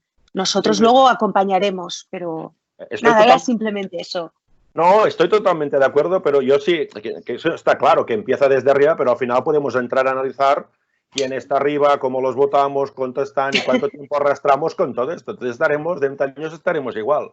Sí. Yo que yo sepa, yo hoy en día no tengo hijos, pero tengo familia y quiero que aprueben este paso, ¿no? Entonces, claro, sí que tenemos una opción de cambiar el sistema de arriba, que es difícil, que se puede cambiar, pero donde yo no quiero... Hay dos tipos de cambio, ¿no? De arriba abajo, de abajo arriba, evidentemente, pero cambiar arriba es muy difícil y tardaremos mucho en hacerlo. Es muy difícil, no tenemos que dejar de picar, ¿no? Pero claro, yo si hubiera tomado ese punto de vista, cuando yo empecé a hablar del fracaso en las conferencias, nadie hablaba, nadie quería. Cuando me fui a la radio, al segundo año me echaron fuera porque no quería venir más gente a la radio a hablar del fracaso. Pero claro, si giramos la tortilla ahora, si aquí en la sala somos 110 personas y de las 110 personas cogéis a 10 alumnos cada uno, hacéis el currículum con ellos de fracasos, habláis del fracaso con ellos, introducimos el modelo, hacemos formación y lo metemos, ya tendremos 1000 tíos. Y cuando tengamos 2000 tíos, no te preocupes, y perdonad que lo diga así, que vendrá algún político que querrá la foto y ya pondrá pasta. Y perdonad que lo diga así. Si no, no cambiaremos. Y que tendrán que ser 1000, necesitaremos 10.000, buscaremos 10.000. Pero, Albert, díganme. Albert, yo creo que es cierto que se necesitan recursos, que se necesita inversión, pero que ya hay en la administración ya hay una ola de cambio. No, obviamente la administración es un mamut muy grande. Yo no estoy diciendo que no esté, tú ya sabes mi opinión, la conocemos hace tiempos. Sé que antes yo he picado puertas en el mundo de la educación en distintos entornos y las he dejado de picar porque era perder el tiempo y yo tengo que pagar mis facturas, evidentemente. Obviamente. Y sé que hay cosas que están cambiando. Lo que yo quiero decir es que no se trata de darle todo el marrón al profesor ni toda la parte de la administración pública. Tenemos que pedir que la administración pública empiece a cambiar, los profesores tenemos que entrar y luego en medio estamos gente del mundo empresarial que estamos haciendo cosas y que podemos entrar, ¿no? Entonces, o juntamos parte empresarial, juntamos parte educativa y juntamos parte pública o tenemos un marrón. Porque en mis empresas tendrán que entrar jóvenes. Sí, ya hubo una persona que me dijo, y eso no entraremos, acuérdate la generación de médicos del año del COVID. Dentro de 20 años, cuando tengas que ir al médico, cuidado. O sea, vamos todos juntos o tendremos un problema en esta parte. Entonces, arriba, abajo y juntos, ¿no? Obviamente, obviamente. Y que también, por ejemplo, en el profesorado se produce una cosa, porque me hace gracia cuando hablabas de mamut y sapiens, ¿no? ¿Qué es lo que se producía en la naturaleza, no? No desaparece el Australopithecus y entonces entra el siguiente homínido, ¿no? Sino que van conviviendo y nos encontramos con profesores con una brecha digital enorme que no saben casi ni manejar un Word, ¿de acuerdo? Y profesores que están altamente cualificados tecnológicamente, ¿no? Porque para que se haya ese cambio también necesitamos que las bases estén cambiando. Obviamente eso también se consigue a través de formaciones, ¿no? Porque un problema que tiene el profesorado es que es una de las poquitas profesiones que cuando entras a trabajar llevas miles y miles de horas de vuelo. Es decir, llevas muchas horas viendo cómo te enseñaban. Y tú, cuando una clase no te la preparas, ¿qué haces? Tiras de mochila. Tiras de mochila y haces lo que has visto durante miles y miles de horas, que es ver una clase magistral, ¿no? Entonces, ¿qué diferencia hay en el mundo empresarial si trabajas con la mochila y, perdonad, se te follan a la mañana siguiente? Pero ese es mi problema, claro, ya. O sea, ese es el problema del sistema educativo. Tú tienes que transformar una empresa y el nivel de exigencia que te ponen, hostia, te aprietan al final y eso es transformación. No tenemos que ser así un mundo educativo, pero o empezamos a ir juntos o será difícil. Por eso digo, porque se necesita formación para que cambie el profesorado, porque tiene que enseñar de una manera que no lo ha hecho nunca, porque enseñar, por ejemplo, basado en un proyecto, basado en retos, esto o te enseñan o no lo sabes hacer, ¿no? Mira, me gusta que digas esto porque durante este COVID, una reflexión que hemos hecho con nuestro equipo y con la Universidad de Barcelona, que estamos haciendo este proyecto, yo le decía, yo estoy hablando del fracaso hace 10 años, la gente me pide conferencias, pero poca gente lo hace. Pues, ¿qué hemos hecho? Hemos creado un programa de formación de 20 horas para hacer currículums fracasionals, para enseñar el procedimiento, hemos puesto analítica de datos, hemos puesto cosas para lanzarlo ahora, ¿no? ¿Qué he hecho yo? He hablado con 4 o 5 profesores y los he puesto ahí para que participen de este proceso de coinnovación y he creado un grupo con empresas, con el mundo del deporte, he creado un grupo y a partir de ahí tendremos unas soluciones para juntar. Obviamente la educación funciona distinto que la empresa, o nos juntamos o lo tenemos complicado. Y un poco lo que decía cuando decía Maricruz, ¿no? Que dice el sistema educativo ha fracasado. Por supuesto que ha fracasado. ¿Pero por qué? Pues porque está clarísimo que el sistema educativo ya no responde al entorno social que tenemos, ya no responde al sistema productivo ni al sistema económico que tenemos, que esto respondía a un sistema económico industrial de montaje en cadena y ya no se funciona así. Por tanto, sí que, pero va a cambiar, por supuesto que va a cambiar. ¿Por qué? Porque el sistema económico ha cambiado y el sistema social ha cambiado. Por tanto, es una ola que no vamos a poder parar. Que lo único que tenemos que hacer los profesores y lo que tiene que hacer la administración es dotarse de los recursos necesarios para que la ola no le caiga encima, sino que la pueda surfear bien, ¿no? Esto implica pues, formaciones, implica inversión. A veces se consigue y a veces no es tan fácil conseguirla, ¿no? Pero que ya en las administraciones hay ese espíritu de cambio, por supuestísimo, no lo dudéis. A mí sabes que me tendréis para lo que sea.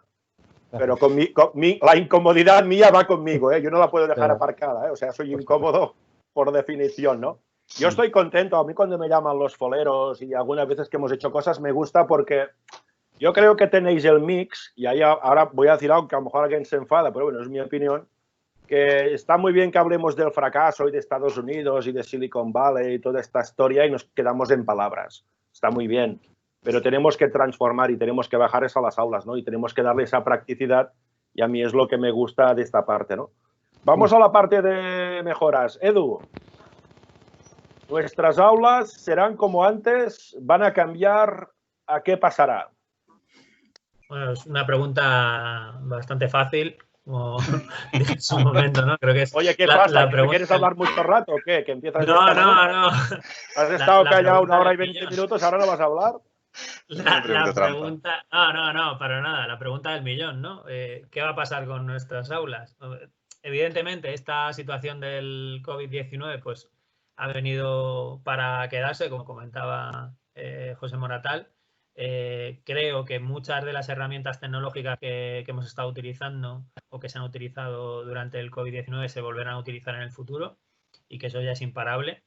Pero claro, ahora el tema es cómo transformar los espacios, cómo hacer que esos espacios sean espacios de innovación, de aprendizaje mucho más adecuado, y para eso evidentemente habrá un cambio desde arriba, como decíamos antes, por parte de la administración, que tendrá que ser quien dote de los recursos, y también tiene que haber un cambio desde abajo, que es que haya vectores de cambio o haya profesores que sean capaces de impulsar el uso de nuevos espacios o de espacios mucho más adecuados. No sé si conocéis el proyecto Aula del Futuro, pero es un proyecto europeo que lo que trata un poco es de cambiar los espacios docentes o el aula y transformarla en un sitio donde pues hay 5 lugares predefinidos, donde se presenta, donde se investiga, donde se crea. Bueno, es intentar el aplicar una división del aula en zonas para que los alumnos vayan rotando por las distintas zonas y puedan un poco trabajar en ese aprendizaje basado en proyectos. Bueno, yo creo que por ahí van un poco las líneas hacia donde iremos y hacia donde se van a tener que adaptar los centros educativos. Pero claro, sin el apoyo de la administración será muy difícil, porque estamos hablando de inversiones potentes en la infraestructura y luego también en la formación del profesorado, que habrá que formarle para que utilice esto. Tenemos que pensar en innovaciones que puedan salir en los medios de comunicación, ¿eh? Sí, son muy de foto, como tú dices, y queda muy bien. Es su parte de trabajo, ¿eh? No hay problema. No, es su parte de trabajo. Me refiero que, o sea, es bonito ir a abrir un aula del futuro, un aula profesional de emprendimiento en un centro y decir, mira qué espacio más bonito hemos creado y demás, pero luego hay que dotarlo de recursos y hay que dotarlo también de lo que decía Elena, ¿no? Que no sea solo una fachada, sino que luego por detrás haya algo. A mí, si Josep me ha dicho que hay vientos de cambio, yo me los creo, ¿eh? Yo me los creo.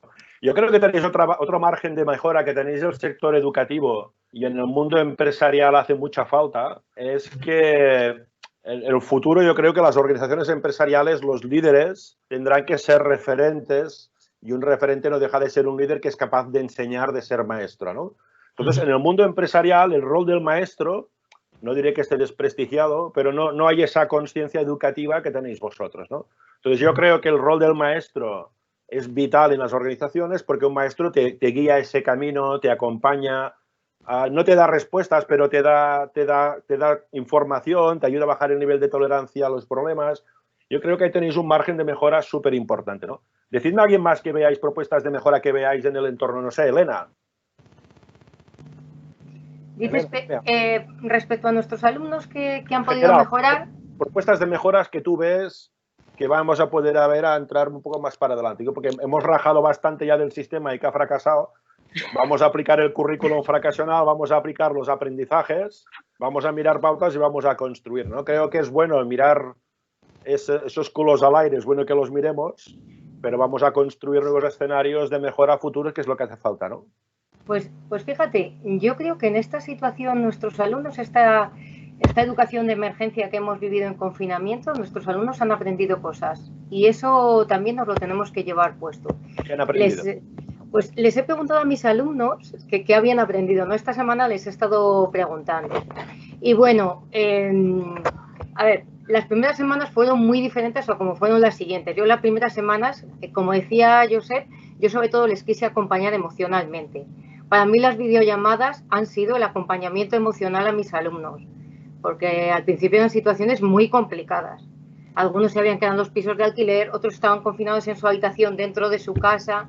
Y según pasaban las semanas, que yo veía que la cosa se iba normalizando, ya les iba dando más autonomía y me atreví a llevar las metodologías activas que utilizamos en el aula, que las hicieran a distancia. Y entonces puse a trabajar a los equipos, igual que hacemos en el aula. Pero claro, equipos que yo no los veía, porque yo solo los veía una vez a la semana. Durante esa semana los equipos eran autónomos. Y dije, bueno, pues a ver qué pasa. Y ellos me han dicho que de ese trabajo en equipo, en remoto que han tenido, han aprendido cosas. Las han pasado canutas también, pero han aprendido. Lo primero, el compromiso. Cada uno tenía una tarea dentro de ese equipo y la tenían que cumplir sí o sí porque a mí me tenían que rendir cuentas. Entonces, lo que es el comprometerte con una tarea y llevarla a cabo, eso es algo que como siempre estamos los profes achuchando detrás y yo no estaba, a mí solo me tenían que llegar resultados, una cosa que han aprendido. Luego, cada equipo tenía unos roles, ¿no? Pues los coordinadores han aprendido mucho y sobre todo han aprendido de gestión de personas. Se les ha hecho fastidiado. Ellos por detrás me decían, jolín, que este no cumple, que ellos hacían videollamadas aparte y me decían que no viene a la videollamada, que no me da las tareas. Y yo decía, ¿qué hago? ¿Intervengo o no? Le digo, no, pues arréglatelas. Yo le decía, pues arréglatelas, que así están todas las empresas ahora. Todo el mundo está trabajando en remoto. Y también me dicen los que han sido coordinadores que han visto lo complicado que es gestionar personas, que es gestionar emociones de otros y saber decir las cosas. Han aprendido a saber liderar, eso es importante.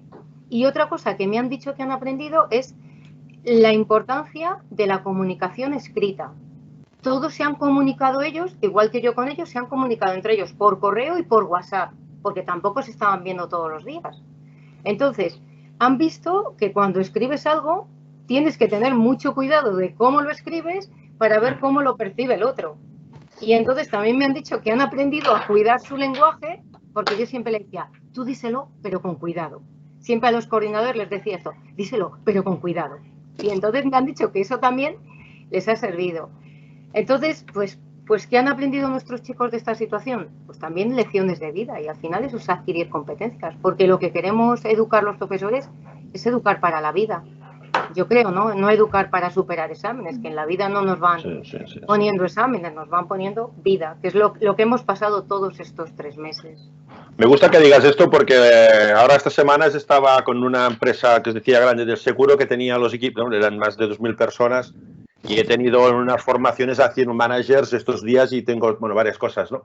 Y las preocupaciones eran las mismas, ¿no? Comunicar a distancia, cohesionar equipos, cohesionar entorno y ahí el nivel de gravedad era mucho más grande porque hay gente que trabajaba en casa con los niños, gente que tiene miedo de ERTEs a quedarse sin trabajo, que era un tema muy, muy duro, ¿no? Ahora, si os parece, vamos a abrir un poco a la charla a la gente que pueda participar o para hacer más cosas. Y veo a una que está participando mucho, que no sé quién es, yo disparo, esto es la ventaja de moderar. Una tal Mari Carmen López González, que participa bastante, no sé quién es. Que se active la cámara, por favor, así la haré hablar. Esto me gusta, moderar estos eventos porque puedo disparar a quien quiera, ¿sabéis? ¿Ha activado la cámara, Mari Carmen? Que veo que hablas bastante, comentas por ahí. No, ahora se ha acojonado y habrá salido, habrá caído. Sí, prefiero hablar solamente. ¿Perdona? ¿Me oyes? Sí. Prefiero hablar solamente. Vale, no pasa nada. Vale, puede ser. Vale, yo me gustaría que concretarais en el aula, a pie de aula, vamos a llamarlo así, cómo gestionar este fracaso. Por ejemplo, yo he planteado una primera pregunta, o segunda quizás. ¿Cómo valorar las competencias de los alumnos absentistas durante el tercer trimestre? ¿Los llamamos fracasados? ¿No los llamamos fracasados? ¿Cómo los evaluamos? Estos alumnos que la normativa, perdonar, al menos en Castilla y León y también la normativa estatal, nos redirigen o dirigen los equipos directivos a que les aprobemos.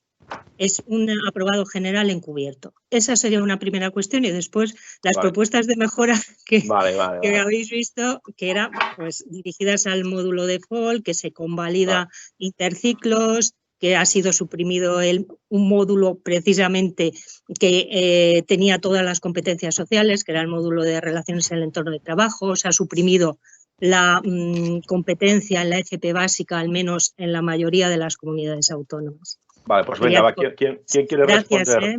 No, a ti. ¿A quién quiere responder? José, María de la Paz, Sabina, ¿quién quiere responder? Mira, Mari Carmen, como bien sabes, tenemos 17 sistemas educativos y claro, probablemente la alternativa que hemos optado en Andalucía a lo mejor no coincide con la tuya. Pero bueno, te comento lo que se ha hecho aquí en Andalucía. La idea básica ha sido que lo que se ha calificado han sido aquellos aprendizajes que los alumnos y las alumnas han hecho del primer y del segundo trimestre. y la parte que no se ha, que se ha visto a lo largo del confinamiento, esa lo que se va a hacer es, se van a analizar los resultados de aprendizaje que han quedado pendientes y tenemos ahora la obligación, los profes, de hacer lo que yo he llamado un ensamblaje curricular, bastante complicado, en el que tenemos que incorporar todos esos resultados o esas competencias en los módulos que vemos en segundo. No sé si con esto te resulta suficiente o si habrá otro compañero que quiera añadir lo que ocurre en otra comunidad. De todas maneras, quiero deciros una cosa. Creo, si me permite Albert, que la evaluación en educación es un completo desastre, porque es un procedimiento de carácter vital tanto para el alumnado como para el profesorado. Y está, en el caso de Andalucía, regido por una norma que tiene 10 años.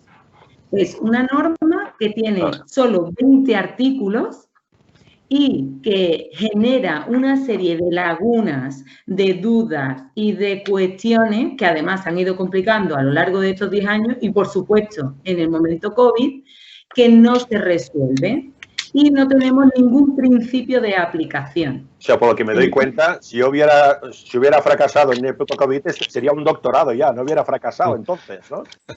Bueno, simplemente no hubiera repetido el curso, ¿no?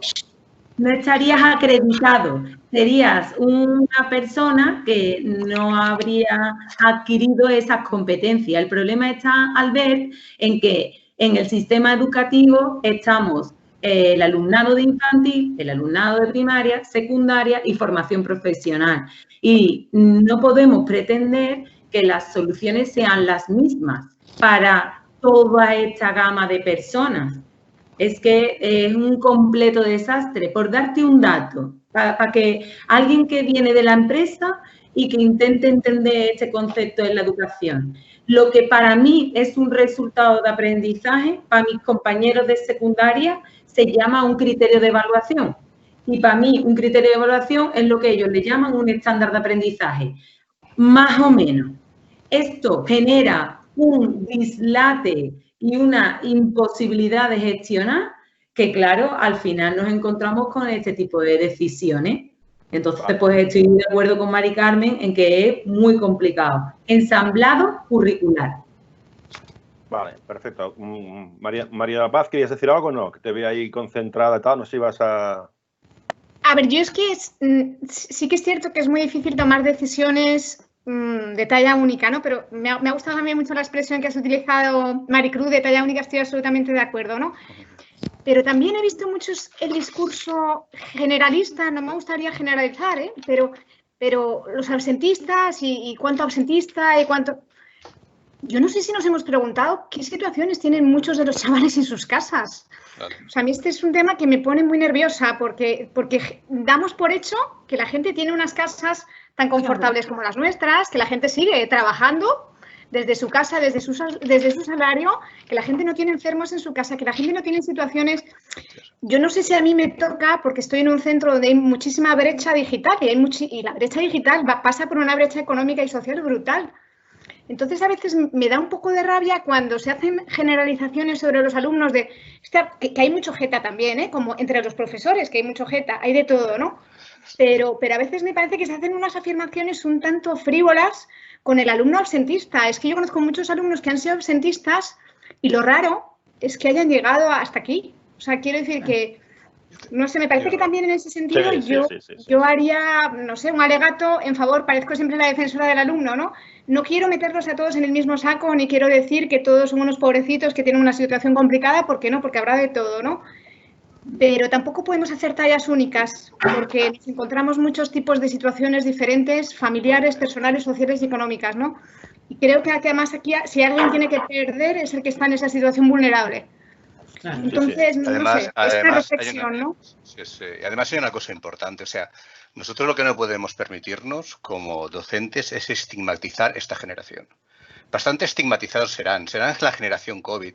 Nosotros tenemos un diálogo, hay profesores que no entienden por qué no pueden hacer prácticas en las empresas, considerando que el contexto profesional es el único que habilita a nivel competencial, y no es verdad.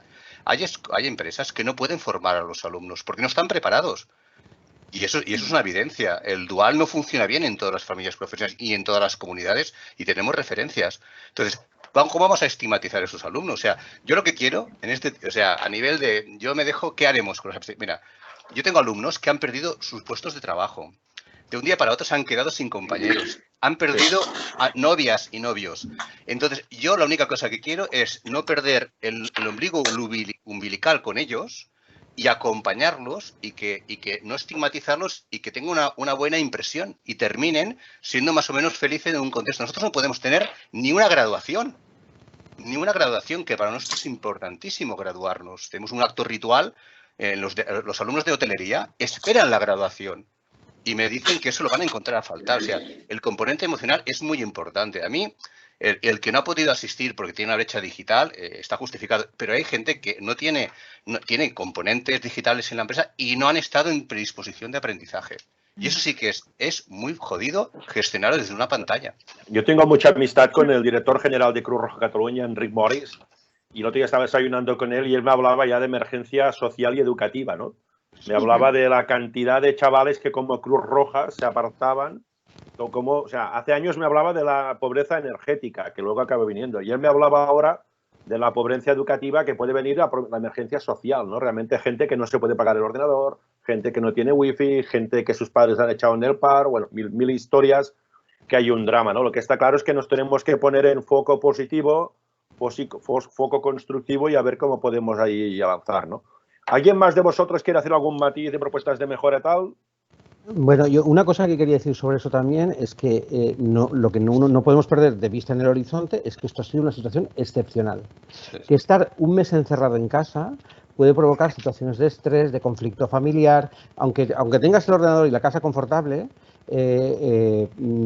decir, o sea, estar confinados como hemos estado, ahora ya estamos en la fase 2, en la fase 3, pero si recordamos la fase 0, ¿vale? Eso ha sido un auténtico trauma.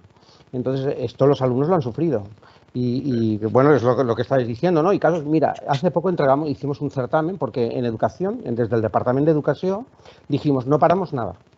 Haremos la muestra que tenemos que hacer, haremos la entrega de premios que tenemos que hacer, y lo hemos hecho todo, porque al final lo que opinábamos es que lo que teníamos que hacer era dar oportunidades y abrir puertas, ¿no? Y decir, el que pueda, que entre, ¿no? Pues me contaba un alumno de 25 años que no podía recibir el premio porque él, cuando había estudiado en el ciclo formativo, lo hacía en las horas de clase. Él no tenía ordenador en casa. Es decir, un alumno de 25 años que no podía recibir un premio porque no tenía ordenador. Y bueno, y si empezamos a contar dramas familiares, no pararíamos hasta de aquí a un año, ¿no? Es decir, que primero ha sido una situación traumática, no voy a decir un escenario de guerra porque esto se utiliza mucho y creo que tampoco es lo adecuado, pero sí una situación excepcional que requiere medidas excepcionales, ¿no? Y por tanto se ha de calibrar muy bien lo que se hace con el alumnado y con el profesorado. Porque incluso también hay profesor con brecha digital, profesores que no tienen ordenador en casa. Esto también pasa, ¿no? Sí, sí. ¿Alguien más de la sala? No sé si Pablo, Antonio, alguien más, Maricruz, ¿queréis comentar alguna cosita? Habéis visto que me he fijado al tiempo, ¿eh? Hemos dicho 1 hora y media y ahora dejamos media hora para charlar. Esto es el tiempo de la barra, del café, de los pasillos, lo que viene ahora, ¿eh? Cuando acabas la charla, que te pones a hablar y tal, pues eso viene a ser lo mismo, ¿no? No sé si alguien quiere comentar alguna cosita, no sé, Maricruz, o alguien quiere comentar algo.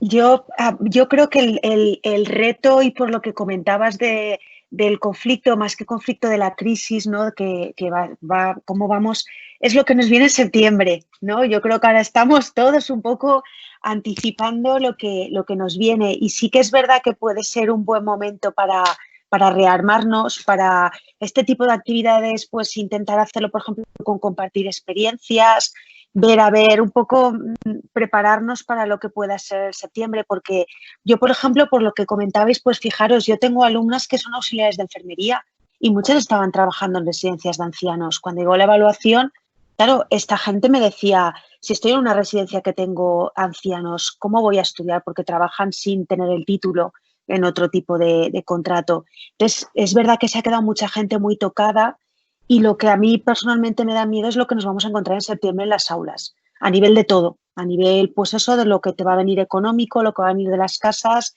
y no sé muy bien cómo lo vamos a poder, cómo lo gestionaremos, como siempre, y se intentará hacer lo mejor posible, pero nos vamos a tener que armar de aquí septiembre de mucha, pues eso, intentar aprender, intentar coger buenas prácticas y tener un afrontamiento en positivo, porque va a ser un otoño complicado, creo, pero bueno.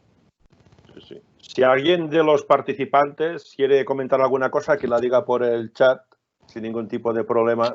Yo, por ejemplo, la sensación que he tenido durante este confinamiento es que alumno jeta poquito. Yo he dado en todos los niveles, en formación profesional básica, en formación profesional de grado medio, en formación profesional de grado superior. Y he estado muy pocos jetas, sí que lo sabía, y sobre todo cuando la ministra dijo, os corrió por ahí la voz de que había aprobado general una semana después de Semana Santa, ahí hubo alguno que ya como llevaba la primera y la segunda evaluación aprobada, desapareció, pero la mayoría no. A mí por lo menos 2 alumnos de todos los que he tenido me han tenido muy preocupado y era precisamente por su situación social. Estaban en una situación social ambos muy desfavorecida y no han podido conectarse. Y la verdad que sí, que teníamos que dar respuesta, creo yo, a esta situación, ¿no?, de que vivían algunas familias y como decía Moratal, es que ha sido una situación excepcional. Y no sé, esa es mi opinión. Vale, no sé si alguien más quiere comentar alguna cosita o tenéis ganas de... Yo tengo tiempo para rato aquí. Yo el confinamiento, Josep, yo la gran suerte del confinamiento es que lo he pasado solo. La gente me decía, hostia, bueno, tenía la pareja fuera, toda la historia, de familia y tal, pero lo he pasado solo y a veces es mejor saber estar solo que ciertos entornos acompañados, ¿no? Pero sí que he visto cosas realmente preocupantes en esta parte, ¿no? Sí, Eduardo, levantabas el brazo. No, micro. Yo sé que querías decir si seguíamos conversando y demás. Sí me voy a tener que marchar, pero antes de irme sí que quería hablar un poco del tema de la competencia digital de los docentes y de cómo han afrontado esta situación muchos docentes. Y también un poco la separación entre formación profesional y otro tipo de enseñanza, ¿no? Porque yo creo que a veces jugamos en formación profesional con una ventaja muy buena y es que el alumnado que tenemos, por suerte, es un alumnado comprometido y que quiere conseguir una profesión y que, claro, es lo que decía Antonio, va a haber pocos, a lo mejor sí hay en algunos sitios casos, pero yo creo que no va a haber tanto caso de personas que no quieran seguir las clases porque digan ya me van a aprobar o voy a buscar las mañas de poder aprobar, sino que al contrario, el alumno lo que espera de nosotros es cercanía, es que estemos con él, que le acompañemos, que le ayudemos a encontrar un oficio, un trabajo y eso es fundamental. Entonces, la competencia digital en nuestro campo, en la formación profesional, yo creo que ya no es tanto el manejo de instrumentos o el manejo de determinadas herramientas tecnológicas, sino el saber un poco cómo hacer virtual lo que nosotros enseñamos en el aula. Y claro, aquí somos profesores de FOL todos, pero pensar en el profesor de hostelería o pensar en el profesor de mecánica, claro, esta gente va a tener que romperse mucho la cabeza en cómo poder hacer llegar ese aprendizaje a su alumnado. En algunos casos habrá que utilizar masterclass porque tendrá que hacerlo, pues no sé, me imagino en su propia cocina o en sitios así, pero no va a quedar otra, tendrá que ser de esa manera y un poco jugar con lo que ha jugado Elena, ¿no? El que puedan trabajar en equipos independientes y que entre ellos interactúen.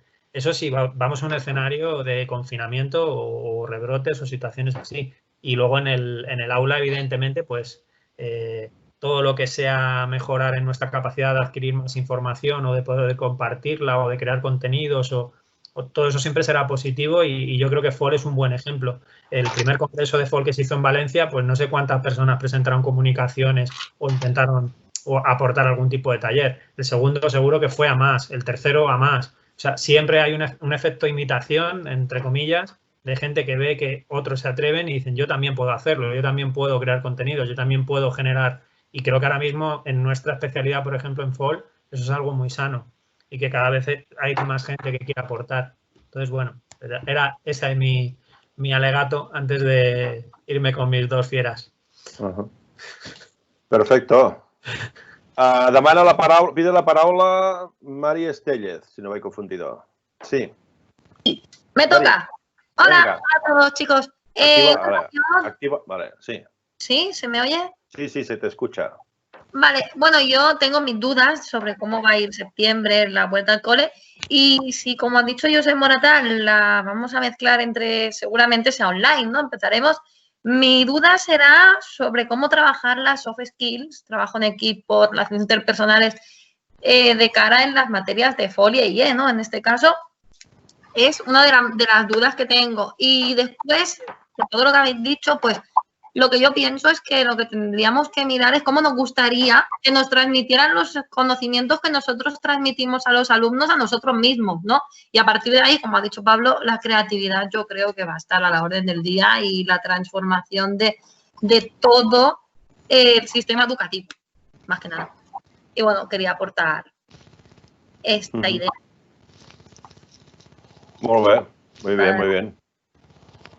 ¿Alguien más? Si quiere comentar o contestar o... Vale, Pablo. A ver, si alguien... A ver, en el chat está entrando mucha cosa. Yo estoy más o menos moderando como puedo, intentando dar palabra. Tengo a Vanessa de mi equipo que me está ayudando a dar quien pide la mano y tal. Vamos llegando donde llegamos, que sois mucha gente. Hay muchas respuestas y cosas que ya las agruparemos y haremos un resumen, ¿vale? Ahora, ¿quién hablaba? Ahora me he perdido, ¿eh? María José, ¿no? ¿Era? Sí. No, Pablo. Primero Pablo y luego María José. Pablo, dispara. El micro. Sí, buenas. Vale. Buenas. Por responder a lo que propone Mari, bueno, pues es que realmente estamos todos, en el próximo curso nos vemos todos en esa misma situación. Defendemos la formación en competencias transversales, pero ¿qué vamos a hacer si hay que hacerlo de manera digital? Pues intentarlo. De momento, intentarlo. O sea, en principio, todos estamos acostumbrados y tenemos perfectamente claro que hay que trabajarlo de una manera presencial. Eso lo tenemos perfectamente claro. Pero es cierto que no conocemos el entorno digital. Entonces, nos va a tocar, como antes decía Eduardo, y se refería a los profesores de cocina o a los de mecánica, pues en nuestro caso nos tocará probar. Además que no tenemos ninguna opción. La opción es probar a ver cómo en lo digital se puede. Yo voy a dar voy a hacer una matización. Fijaros, estamos pensando en lo digital y estamos pensando en herramientas informáticas y yo me voy a alejar de ellas. Yo lo que quiero decir es, pretendemos trabajar esas competencias transversales, pero el foco no es la tecnología. El foco son los chicos. El foco es, como nos ha demostrado el COVID, el foco es qué necesitan, por qué están pasando, qué miedos tienen, cómo podemos formarlos como nosotros deseamos, pero con las circunstancias que ellos tienen. Y es esa la clave para, bueno, tratar de buscar soluciones. A partir de ahí nos vamos a quejar todos, porque claro, lo decíamos anteriormente, es que no tenemos recursos. ¿Y qué vamos a hacer sin recursos? Pues como no hay otra opción, es con los poquitos y escasos recursos que tenemos, trabajar. Plantear el problema, ya parece complicado, pero plantear el problema y con los pocos recursos empezar a evolucionar. Nos va a tocar probar en la primera semana, en la segunda, en la tercera y así para ir mejorando. Pero fijaos, considero clave una cuestión que se ha dicho y que va a cobrar todavía más importancia. Lo digital sí que será muy, muy importante para que compartamos todo lo que vamos aprendiendo, absolutamente todo. ¿Por qué?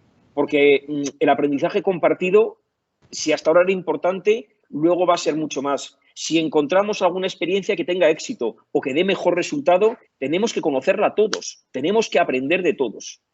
Por lo tanto, nos tenemos que acostumbrar a algo que no hacemos habitualmente, pero nuestra agenda tiene que tener no solo lo que estamos trabajando en el día a día, sino que siempre tiene que estar al 10%, al 15%, al 20% pensando en el qué va a ocurrir el mes que viene o dentro de 2 meses. Y doy tan poco plazo de 1 mes o de 2 meses porque sabemos que el rebrote vuelve y que va a cambiar y que nuevamente nos va a cambiar la situación.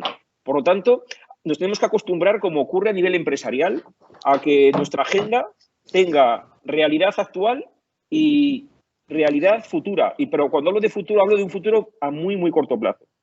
Vale, yo, si me permites, Mari, te contaré un poco lo que hemos visto nosotros. Mi actividad, básicamente, yo lo que hago es transformación empresarial, personas en empresas, con lo cual es una soft skill claramente hecha, ¿no? Las primeras empresas lo que nos han pedido ahora es digitalizar lo que tenían hecho presencial para que su gente en casa pudiera hacer cosas. Lo han sustituido con herramientas, Teams, lo que sea de ese escenario, ¿vale? Y luego lo que se está pidiendo es convertir pequeños programas de formación, como ya sabes, uno que hemos lanzado del currículum fracasional que estamos probando. Y luego lo que va a venir, yo creo que es introducir, que es lo que también estamos mirando, temas de gamificación y people analytics, cosas nuevas en este entorno educativo, ¿no? Porque como decía Pablo, a veces tenemos que compaginar los 2 meses vista con 2 años vista. Y claro, ahora planificar el 2021 es muy difícil para encaminarlo con este lado, ¿vale? Entonces teníamos María Rosario Fernández, que te había pedido la palabra. Sí. Vale, te activas el micro, la cámara, si quieres la cámara. Hola. Hijo, no. Es que la cámara da más emocionalidad, ¿sabes? Sí, sí. Hola, buenas tardes a todos. Muchas gracias por realizar esta reunión. Iba a decir... ¿Perdón? Ahora ya sé quién eres. Ahora ya sé quién eres. Bueno. Yo tengo un vicio que con la gente que me sigue en Twitter suelo contactar mucho en privado y tal, y mensajes, y ahora ya te tengo ubicada. Vale. Vale, gracias. Bueno, lo primero que iba a decir, voy a ser muy breve, porque habéis dicho muchas cosas y muy, muy interesantes. Lo de Josep, que dijo al principio, lo emocional, yo creo que es imprescindible, que es importantísimo, que es insustituible. O sea, yo creo que la educación solo a distancia pierde muchísimo. Luego, bueno, en cuanto a lo de los alumnos jetas y demás, yo, gracias a Dios, estoy muy contenta porque he tenido muy pocos, la verdad. O sea, han respondido muy bien. Incluso algunos chicos se han crecido. Hay personas que en clase estaban a medio gas y ahora han tenido que hacer unos trabajos que los han hecho, que me he quedado sorprendida. Y quería tocar un tema que creo que no se ha tocado, y es lo de los horarios en el trabajo a distancia. Yo veo que 24 horas, 7 días a la semana, alumnos, profesores, o sea, todo el mundo, no había ningún parón, diríamos. Estabas disponible todo el tiempo y ellos igual. Yo creo que porque esto es excepcional, que en cuanto lo digital, si es que se lleva, como decís, a incorporar más a la enseñanza y no solo existe lo presencial, sino que, ¿me entendéis lo que quiero decir? Que se una, o sea, es decir, que crezca y haya más digital. Evidentemente hay que racionalizar un poco esto, porque yo creo que nos hemos vuelto un poco locos todos, no sé, en cuanto al tiempo, ¿no? En cuanto al tiempo. No sé, eso, ¿qué opináis lo de los horarios? Yo si quieres te cuento a nivel empresarial, hay mucha complejidad de la empresa, le está costando saber qué hacer ahora con los horarios.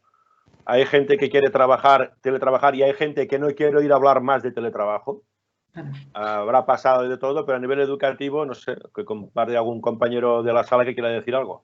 Yo tengo que decir que en la administración ha sido brutal. El otro día nuestra jefe de servicio nos decía que... Dice, ¿qué tal el teletrabajo y tal? Y pedíamos, por favor, volver a los despachos, porque son jornadas de 15 horas. Eso es cierto. O sea, nos está costando adaptarnos a lo que sería el trabajo, o sea, a poner un orden y a distinguir la zona de trabajo, la zona de ocio, porque todo es en el mismo sitio. El ocio, la familia, el trabajo, y ha sido duro. Vale, perfecto. Pues vamos a por la siguiente. Ahora tenemos a Vanessa Narváez, por favor. Vanessa Narváez, ¿estás allí? Sí, se está conectando, parece ser, es el micro suyo. Si no, pasaré palabras si no se conecta. Vanessa, pues saltamos, eso parece el telecupón, ¿eh? Saltamos a otro teléfono.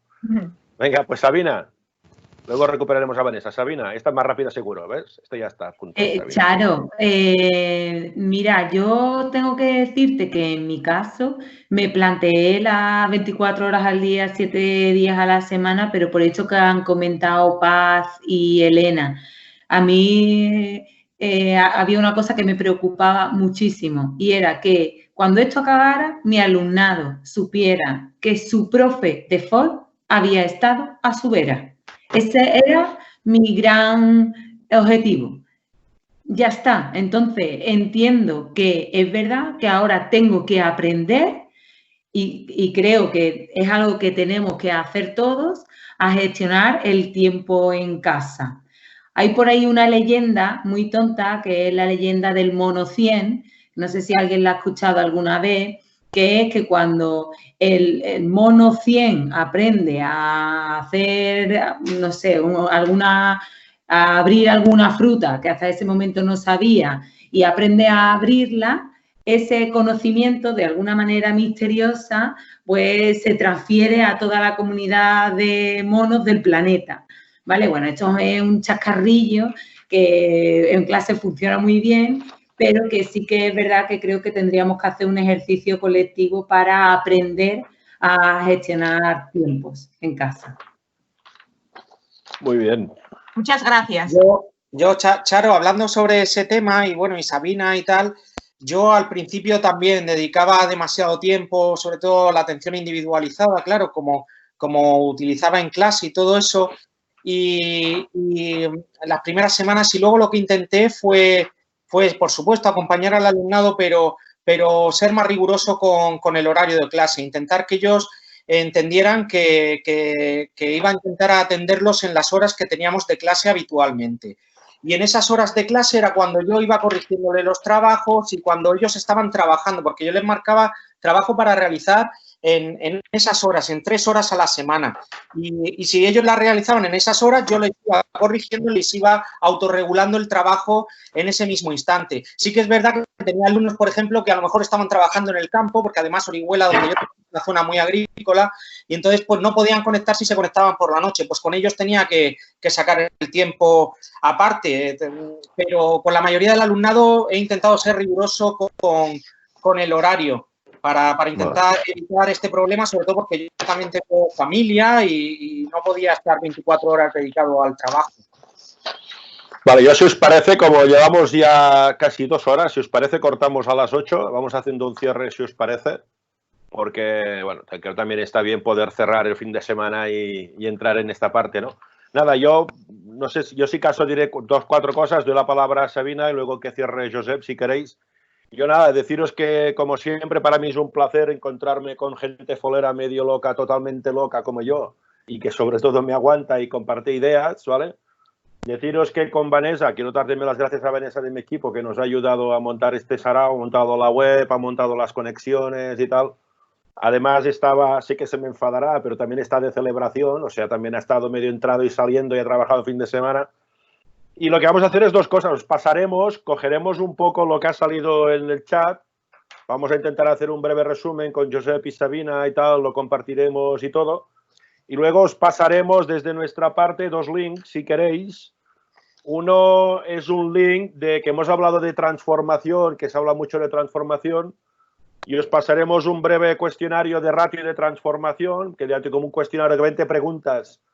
Os sale qué parte de Sapiens sois. A partir de ahí sabremos si realmente soy tan Sapiens los que estamos en la sala, ¿vale? Esta es una versión gratuita que se puede utilizar. Sé que aquí en la sala hay alguien que ya la está utilizando con sus alumnos. Se puede utilizar libremente, gratis, ya la tendréis. Y esto, bueno, se puede tecnificar y hay otro modelo que es el que trabajo con la universidad, ¿no? Y luego os pasaremos un link también de un conjunto de contenido que tengo en mi web, que es específico del currículum fracasional. Ese es un artículo, es un vídeo y tal, porque ahora lo que estamos preparando, como os habíamos dicho, es un programa de formación, ¿no? Nada, a mí me tenéis aquí para siempre para lo que necesitéis, pero como digo siempre, cuidado que suelo contestar, ¿vale?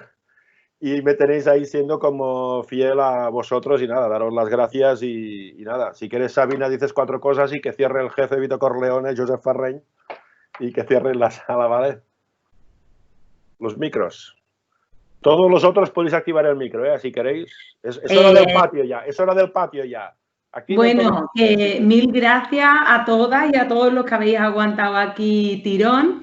Y yo, bueno, quiero haceros una pequeña broma. Hace muchos años, Fito y Fitipaldi sacaron una canción que se llama La casa por el tejado.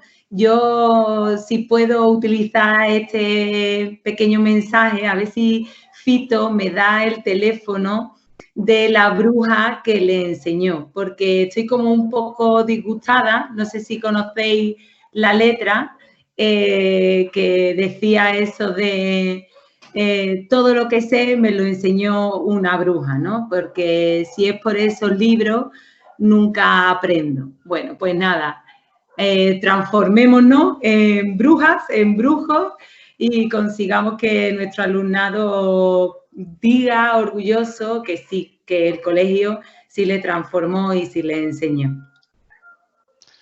Muy bien. Bueno, yo es que básicamente cerraría agradeciendo a la gente que ha confiado. Nosotros, a nivel de organización, no lo hemos pasado muy bien. Hemos disfrutado en el proceso de quedar, de dinamizar las redes. Ya les planteamos un pequeño reto a los ponentes, un poco usando la confianza que tenemos, hacer un microvídeo que ha sido también un poco desnudarse, no todo el mundo estaba dispuesto a hacer eso, sí, fue un reto que les tengo que agradecer y la verdad es que hemos pasado una tarde muy agradable. Yo he apuntado mucho, yo en estas cosas aprendo mucho, creo que compartir, generar una comunidad de aprendizaje como la nuestra y virtual es un privilegio. Y lo tenemos que disfrutar. Y entonces, y aquí, los que estamos aquí, a estas horas intempestivas del domingo, pues lo que tenemos también importante es ayudar a los que no están. Eso es importante. Acoger a la gente que no están para acompañarlos y para hacerles entender que otra manera de hacer es posible y es probable. Como tú pones en la camiseta, es imposible, ¿no? Podemos transformar el sistema educativo, no es nada imposible. Vale. No está en la barriga, no está arriba, ¿no? Vale, te has visto. Colgaremos, esto lo hemos grabado, lo hemos grabado y colgaremos en la red y os lo haremos correr todo. Vale. Muy bien. Pues vale, besos y abrazos a todos, Chao.